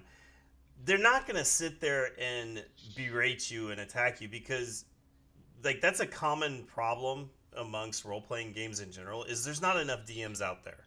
So why would someone want to go through the hassle of bringing someone down a notch for trying to acquire a new skill? They want to help build you up. They want to help you learn and, improve, because that means that now they get to be on the other side of the screen for once, and they get to enjoy the game from a different perspective that they may not necessarily get to enjoy. Well, and any other DM that's not a narcissist is going to know, like, they're going to have the same feeling when they sit down at the table too. So, like, there's no reason for if anything, they want to sit at your table to learn something from you. Yeah. Like, that whole outside looking in. Yeah. Oh, what did he just do? I've never even thought of that. Yeah. Meanwhile, I've been stewing on it for a year, just waiting for the opportunity. Yeah. What do you mean he's got a sand timer and a thing full of paper for air and a jug of blue water that just sat on the table for 3 straight sessions with no context or answers? What is that for? You'll find out. You'll find out. I'm using that one. Anyways, do you guys want to build a character? Yeah, let's do it. Sure. Cool. All right. Any other questions before we do that? Cool. Well, we're going to do the life path system. Yeah, right? We're going to do the life path system. There's a checklist. So the checklist says you go through rolling on choosing from a class table, which means you're either poor, worker, burger. Is that how you say that? Burger? Burger. Yep. Or aristocrat. Yeah, not and an then aristocrat. You roll on your aristocrat. There you go. Then you roll on your upbringing table for the class of your character it belongs to. You write down your attributes based on the roll. Then you go through skills that you write down for based off that roll. You let's don't go have through to read the them off. Let's go step by step. Yeah. Let's do it. All right. So first off is going to be, and I was going to build with you guys. So let me grab. Give me 1 second. I got to reach behind me and grab my sheets. Yeah. Okay. So the D66 is just 2 D6s, correct? Correct. You just choose which one's going to be your 10 and which one's going to be the others there. I'm just grabbing my dice tray as well. Which I forgot to do earlier. Sorry about that. Good. I think I've got enough D6 in here. I don't know Is that a film canister? No, it's his dice tray. This is my dice tray. Mine's a cigar box. Mine's a powder bag for rock climbing. Oh, nice. That works. Yeah, see, it holds all of my... It's actually kind of 2 dice tray. It holds all of my dice in this one, and then I've got a secondary, like the lid. Gotcha. You can see that, Max. Oh, I like it. This was a gift from someone I used to play D&D with. He wrote his name and gave me a little goodbye message when we parted ways.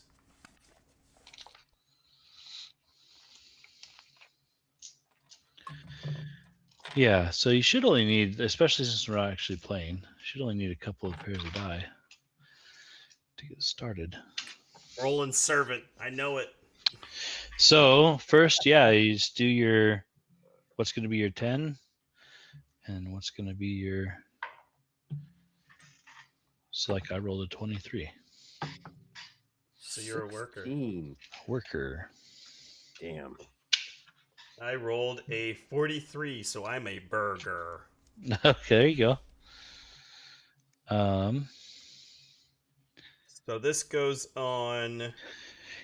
So what I did with this, because you're gonna roll to find out what what your class goes into, like where you're going to be able to roll at. So you actually have, if you look over on like page 215, 216, 217, you have to roll on that table next based off of whatever you rolled for your class. Okay. So the next step down is you write down. Now the one thing though is you start off with resources. So those resources are, and I remember I had to look this up last time. There is a resource table, and that was the one thing that I had to go find. They didn't do a good job at putting that easy to find.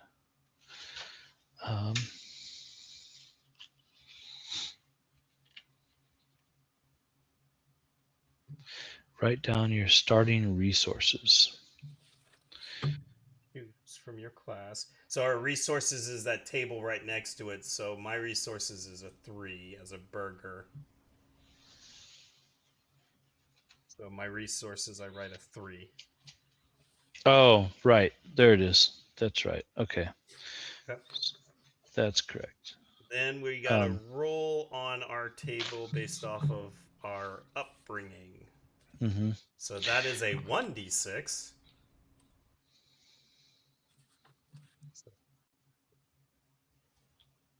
So mine's a 2. So yeah, your upbringing. So mine is for workers. So you got to find your table and then roll your d6. And then that will start to tell you a little bit about. So I got a 4. Ooh. So mine's in the factory. I'm an upstart burger. I'm a hard worker. All right. That checks. So this gives you your attributes and your skills that you start with. So everybody knows that's watching. So Okay. if you look in your table there, so like mine, it says in the factory, it says you started working at an early age and the factory became your second home. You learned to operate machinery and equipment, and the workers quickly accepted you as one of their own. You worked long hours for meager wages, but at least you made your own money. And so you get like physique 5, precision 3, logic 3, empathy 4, and then agility 2, close combat 1, force 2, vigilance 1. It's like yours would be different based off whatever you rolled on your table. I do suggest using a pencil or writing next to it so you can change it as you go, right? In case something else gets added in. So, Yep.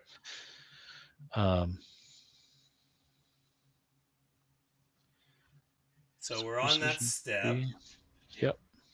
Roll Just on write down or your choose number. from the profession table. So then we go down to the next path.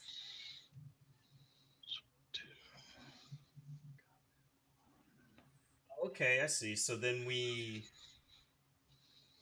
roll another D66 system, and that will determine our profession, life event table, and additional resources if we get them. So, yeah. So you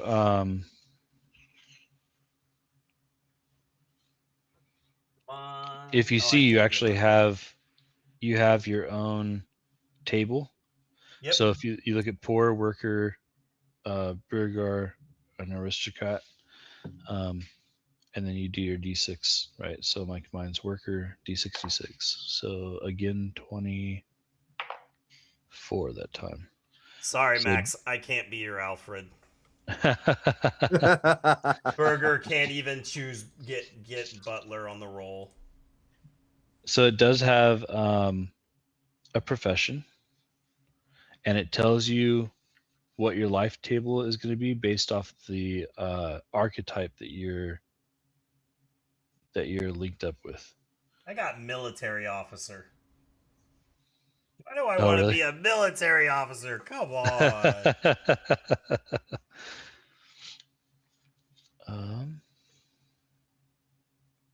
Day laborer, and then vagabond. So next, and then your resources are going to, some of these you'll add to your resources. So I don't know if you noticed, but on the table over here, like for mine, it says a +1 to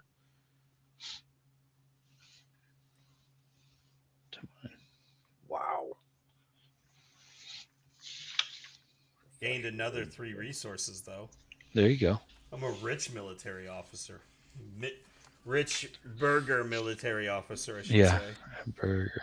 Burger. So next you have your life events. So you look in here and it will tell you which archetype you're supposed to use. So if you look back at your profession you rolled on, it'll tell you for you when you rolled yours, you were a military officer. You said at the very bottom, Yep. and so Officer E. And so you would go over and look at these life event tables, and you'll look for the one at the very top that says Officer E in it. So yours would be on page 224. Okay. And then you would roll on that one for your life table. Life table. So like mine is the Vagabond, which is the very first one. Max, I You think too? that Yep. I think that being your Robin is closer at hand because I got Sweetheart. 6. Four-legged friend. I got Prison. Ooh, I get You're- a guard dog. Yeah. You're arrested and sent to prison. Wow. Tommy's like somewhere watching it, like, take that, Chris. Right? Exactly. So Vagabond. So because it's got a 1 in manipulation, I already have a 2. That means it goes up to a 3. Correct. Okay. Yep. You're adding it each time. Okay. So like my close combat goes up because I'm in prison. And my force goes up. And my gear is lockpicks. Interesting. Mine is field glasses. Okay. So We get through the life event tables. and then from there you have to go back to the front again. Once you finish all that up, it says roll your life event. Write down your personal gear you get based on a roll. So you got that already, right? So now you're young. So you can choose, or you can roll if you wanted to do another life event, which I guess was, keep it as young. So it says you may start the game, go to step 8 if you want to go that route, or you can go through and do a whole nother roll. Now, the one thing that we need to do though is you have, because you're young, we have to go back to our original table of the class, the character developer. 214. No. No, way further Oh, back on the than very that. At the front where you're doing character development. So you go all the way back, and it will tell you, one, you'll have to look and see it in your archetype, what is the highest skill you can get, and then you also, what I do is I ask people to roll, for instance, like your dark secret here, unless you wanted to create one. I ask people to roll a d3 and just choose one of those. Okay. Or you can come up with your own, right? And the only reason I have D3 is because of Twilight 2000. What I'm page was that on? You're going to go back to all the way. 30. Yeah, all the way at top. Yeah, it's way back at the front. Max got rescued. 25. Rescued by Robin. Oh, 20. Back even further. So the resources are going to be on 22. Based off your standard of living. And your memento. So we still got to do a memento as well. So, so your standard of living, which mine, because you just look at it'll tell you what your standard of living is in your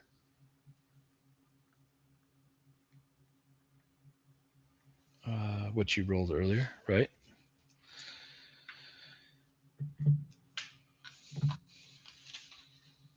Yeah, that's an interesting question because me and Max both got officer. Okay. So should we keep it that way just to see what happens? Yeah, that's fine. Okay. I don't think that that's as big of a deal as what it says in the book. I think the idea is if you picked straight from architect and that's or archetype, and that's all you did, and you didn't actually build it, because even though you're both going to be officers, you're probably going to have a little bit of different skill sets, right? I think one of the questions we last before we left there was whether or not there's dark secrets. Yeah, so it's if you look at the architect that he gave you for officer, you would go there, and then there's 3 dark secrets you can pick from, or you can make one up, however you want to do that. I normally just, for ease of use, just say like roll a d3 and then pick one of those. So but anyway, so if you start back though, if you go to your resources that you gain, so how many were your resources, Mike? I got 6. So you would be well off. So that's your resources, right? So if you look at well off, then you would go back and say, okay, based off of well off, for the roll that you would make, or that just tells you what you are. So off your resources you have, you're well off. And then you would roll for a memento as well. So Okay. my living standards are struggling.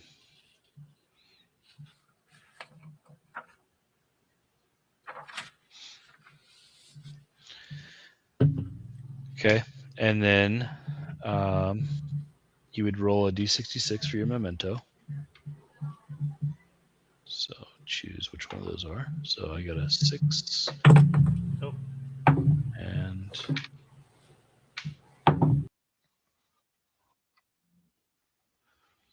Or you're reverberating a lot.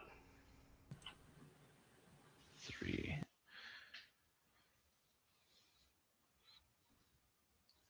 Rabbit's foot. What page is the momentum's on? It's on 23. It's a d66 roll. Okay. 3.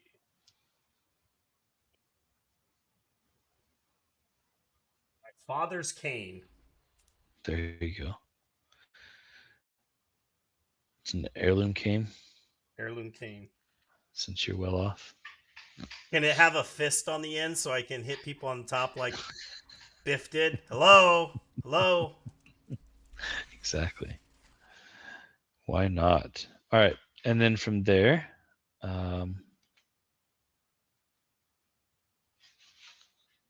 you can, like I said, you just go into your attributes that you have, because like you said, you're young, right? So look at young, and it tells you how many. I just normally write them down on the side so I don't lose them. How many points you have to put in. So Young was here it is. It's all the way back at it's on page 18. So young is 15 attribute points and 10 skill points that you can put. in addition to what we already got.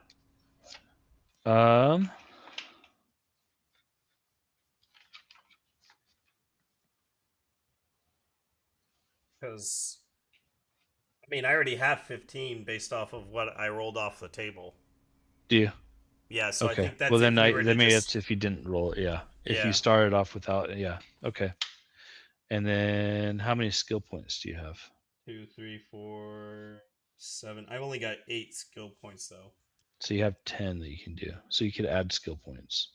If you've got the total max amount of attribute points already. So mine is 5. Yeah, so I have 15 in mine as well. So 5, 3, 3, 4. And then my agility is a 2. Right now, my force is a 3. Close combat is a 2. So you spread those out how you want them, but then you can look, if you look at your archetype, it will tell you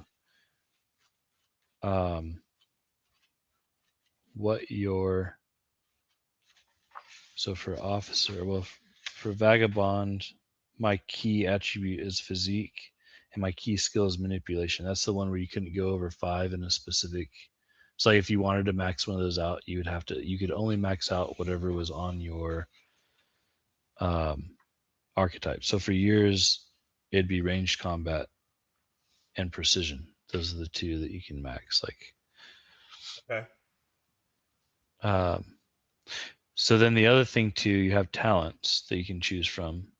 And so in this one, you have battle hardened, gentleman, or tactician. So you choose one of those. And again, I use a D3 normally just to randomize it. Make me fish out of. And then your dark secrets in there too. Those are all going to be on your archetype page. For officers, page 30. I'm on it. Okay. What did you end up planning on, Corey? I ended up with a vagabond. Oh, so we both had vagabond. So 2 vagabonds and 2 officers there. But I'm not playing next week. So, but a vagabond and 2 officers and 1. And our mystery guests will Yep. Make their character on Monday, so Yep. we'll know everything at that point.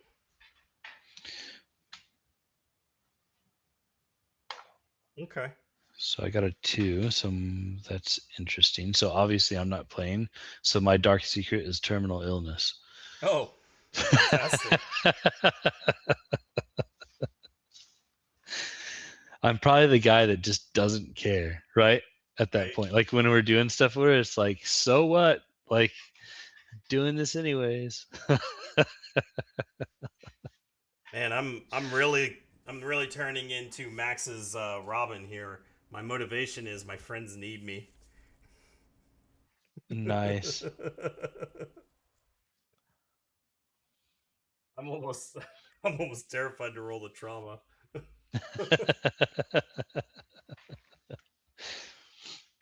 That's funny. Stop rolling a 4. Jesus. That's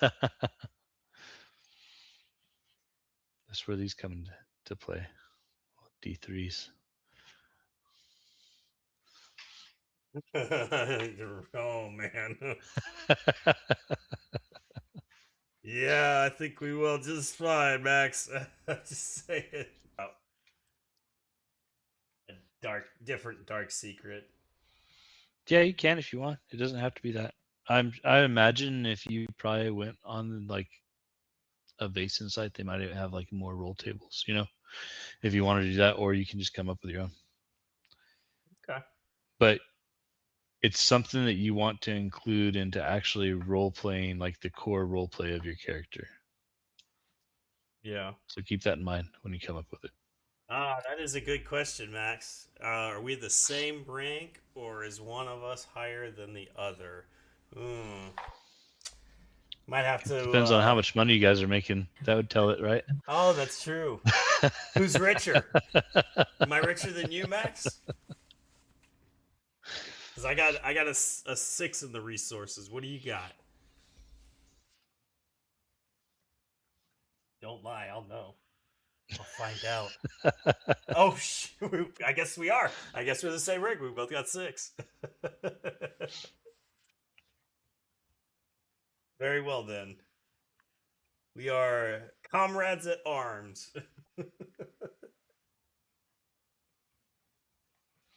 Corey's over there being awfully quiet. Right. I don't know what the feedback is, so I keep muting it. But you might be on a different mic because you do sound different. Mm-hmm. Is the feedback still in there or no? No, you're just okay. You sound a little different is all. I pushed the mic away from the computer. I think it might have been the fans. Oh, very well. But so I have exposing supernatural secrets for my motivation. Your dark secret's supposed to be a secret. Oh, it's a secret. Yeah. Okay. Trust me, I'm gonna have fun with it. Yeah, obviously you can tell me, but yeah. Oh, you'll get a message later. I'm gonna have fun with it. Especially with what our twins have going on here? Oh no. Twins. Nice. We need rings, Max. We can activate our powers.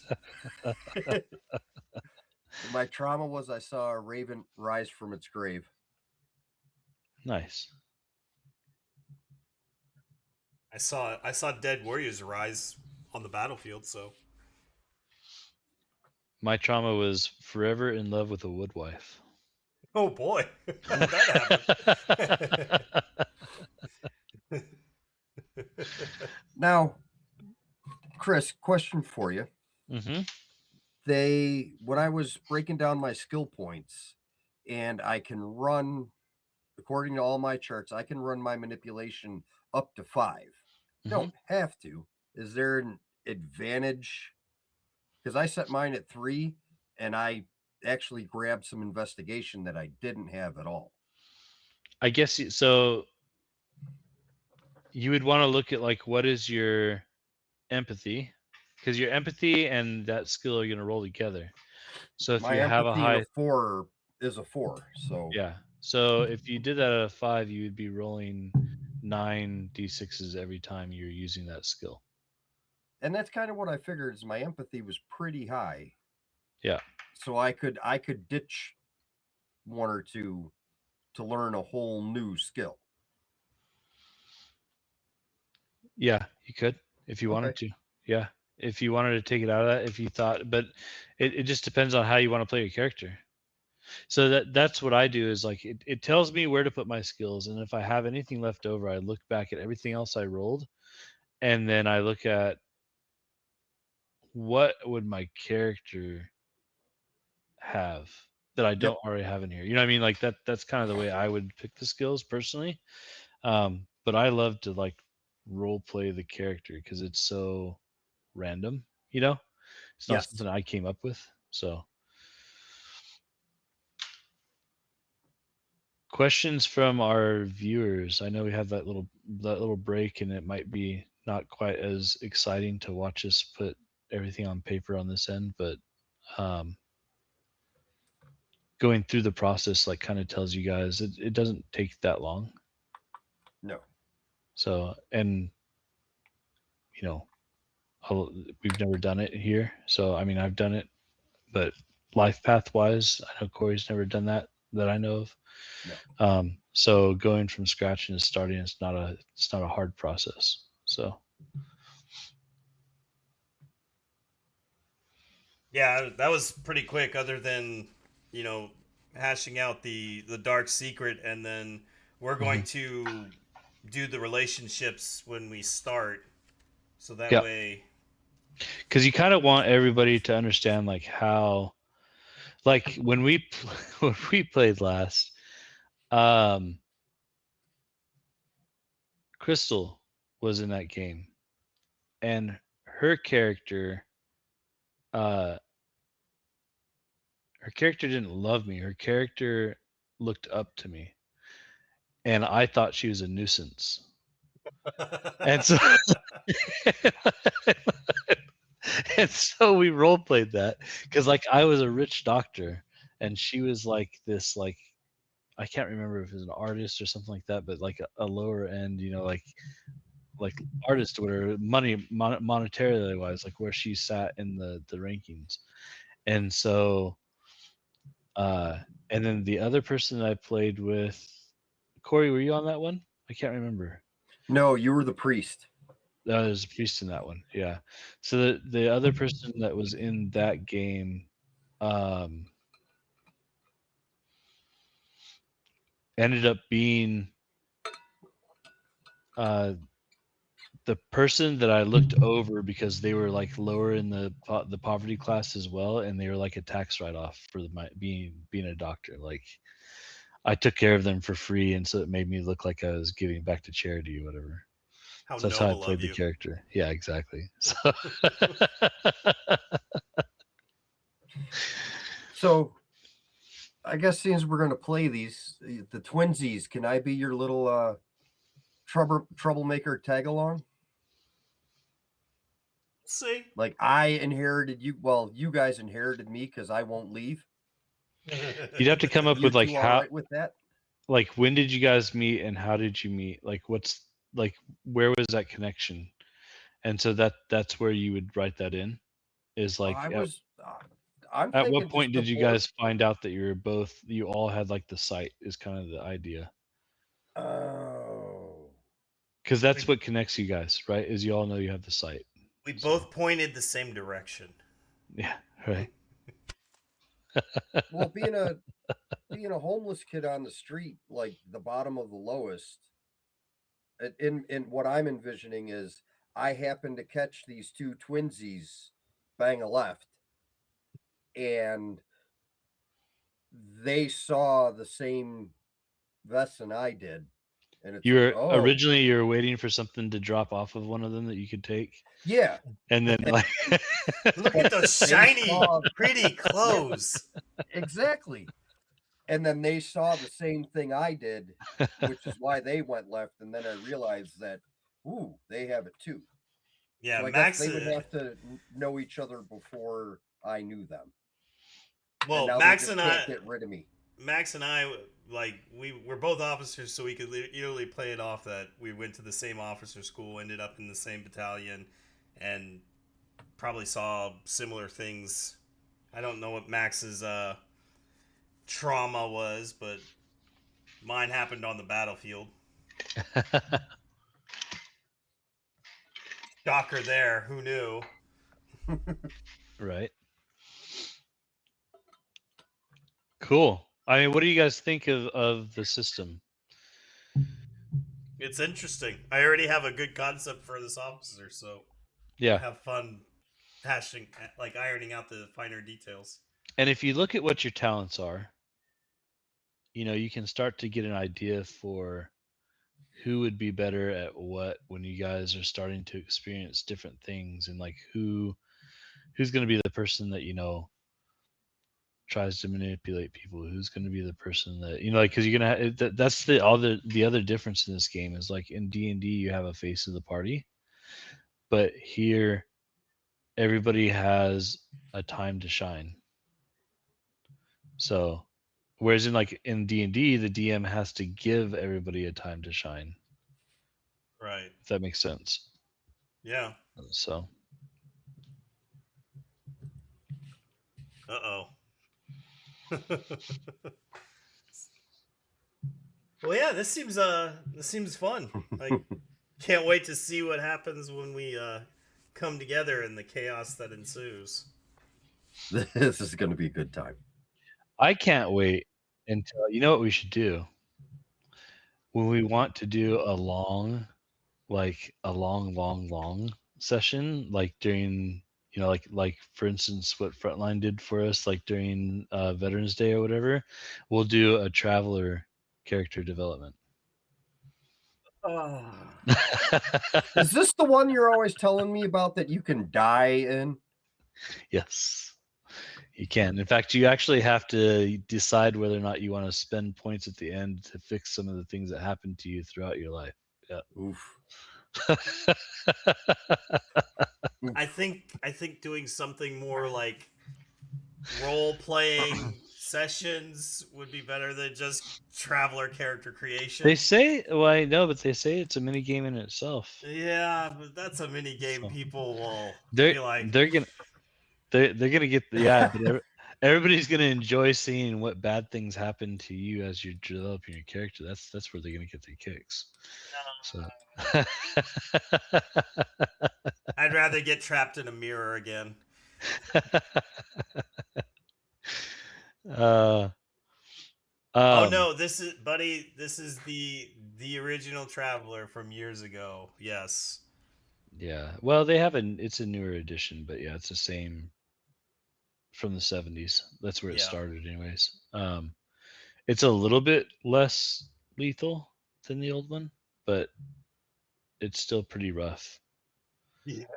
Or can be. I think one person out of that group did fairly well, but everybody else got hit pretty hard. Yeah. Yeah. I did fairly well. Well, and our other player that isn't at the table anymore, he did okay. like he was in the Marines or something, and like he's Space Marines or something, and like he had a decent roles, like nothing ever really bad happened to him. And then we had one person that just like his whole life was just a rock patch, like Yeah, and he hit every rock on the way down. Ooh. It was bad. yeah, he couldn't catch a break. He's like, oh, finally, like I'm at the bottom of the bottom, like I'll go do this too, and even that like went sideways on him. Yeah, Yeah. so I really felt bad because I'm like, I'm over here like all like decked out like Jax from Mortal Kombat with these big metal arms, like punching people yeah. left to right. He's like, I try and shoot, and the bullet just like, beep. Anyways, um, the system isn't hard. Like I think I spend at least an hour and a half building my D&D characters.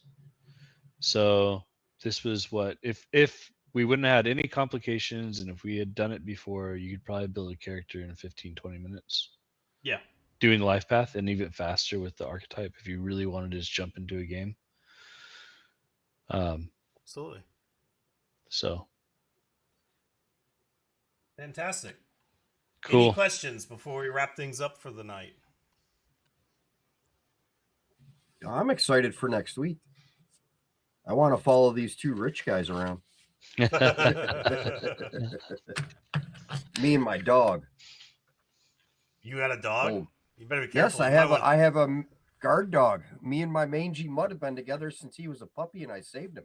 Oh, you better be careful. Chris has got a Yeah. history with dogs. So every time you look at him, every time you look at me sideways, he growls. Every time you look at him sideways, I growl.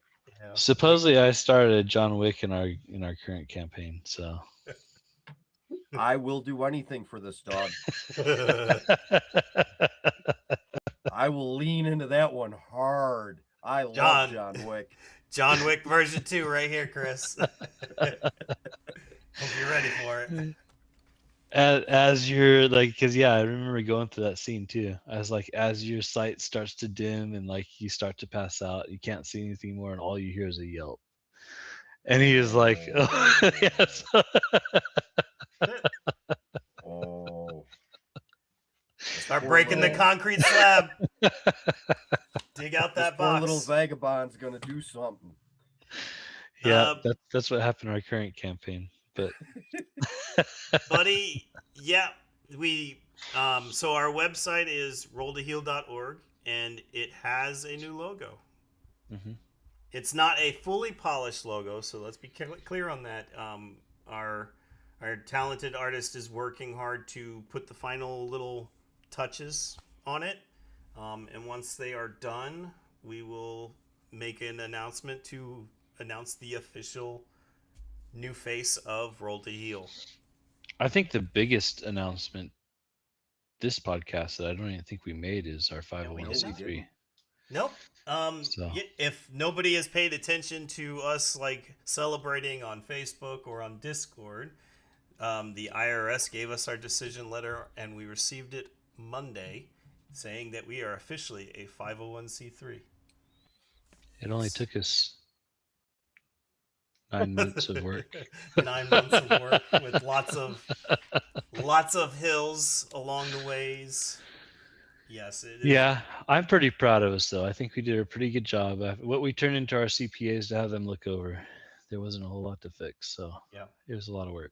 But yeah, I'm glad that's behind us, and there's a lot more stuff we can focus on now, chapter development wise, and we're getting a bunch of stuff set up that will help us run more efficiently as a business, and there's a lot of good that comes with that. So.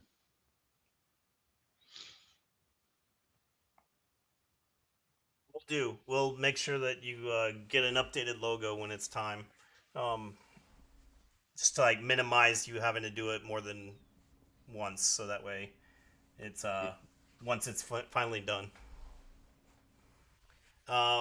Yeah, so with that, I want to thank everyone for joining us tonight. This was different from the last two, and I hope people enjoyed it.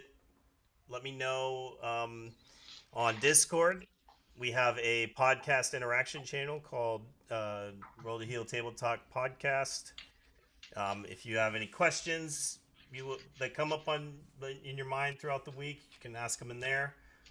We might wait to answer them until we start the stream on the next week, or I'll answer them outright if they are something that need immediate addressing. And don't forget to come check us out. We got our website at rolltoheal.org, and come join us on Discord or follow us on Facebook. With that, Corey, Chris, any final words? No, this is fun. I'm looking yeah. forward to this.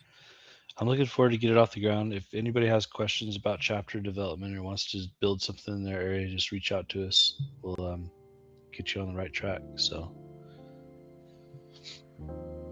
Fantastic. Well, Cool. that is going to do it for us. Thank you, everyone, for joining. Have a great night. Evening.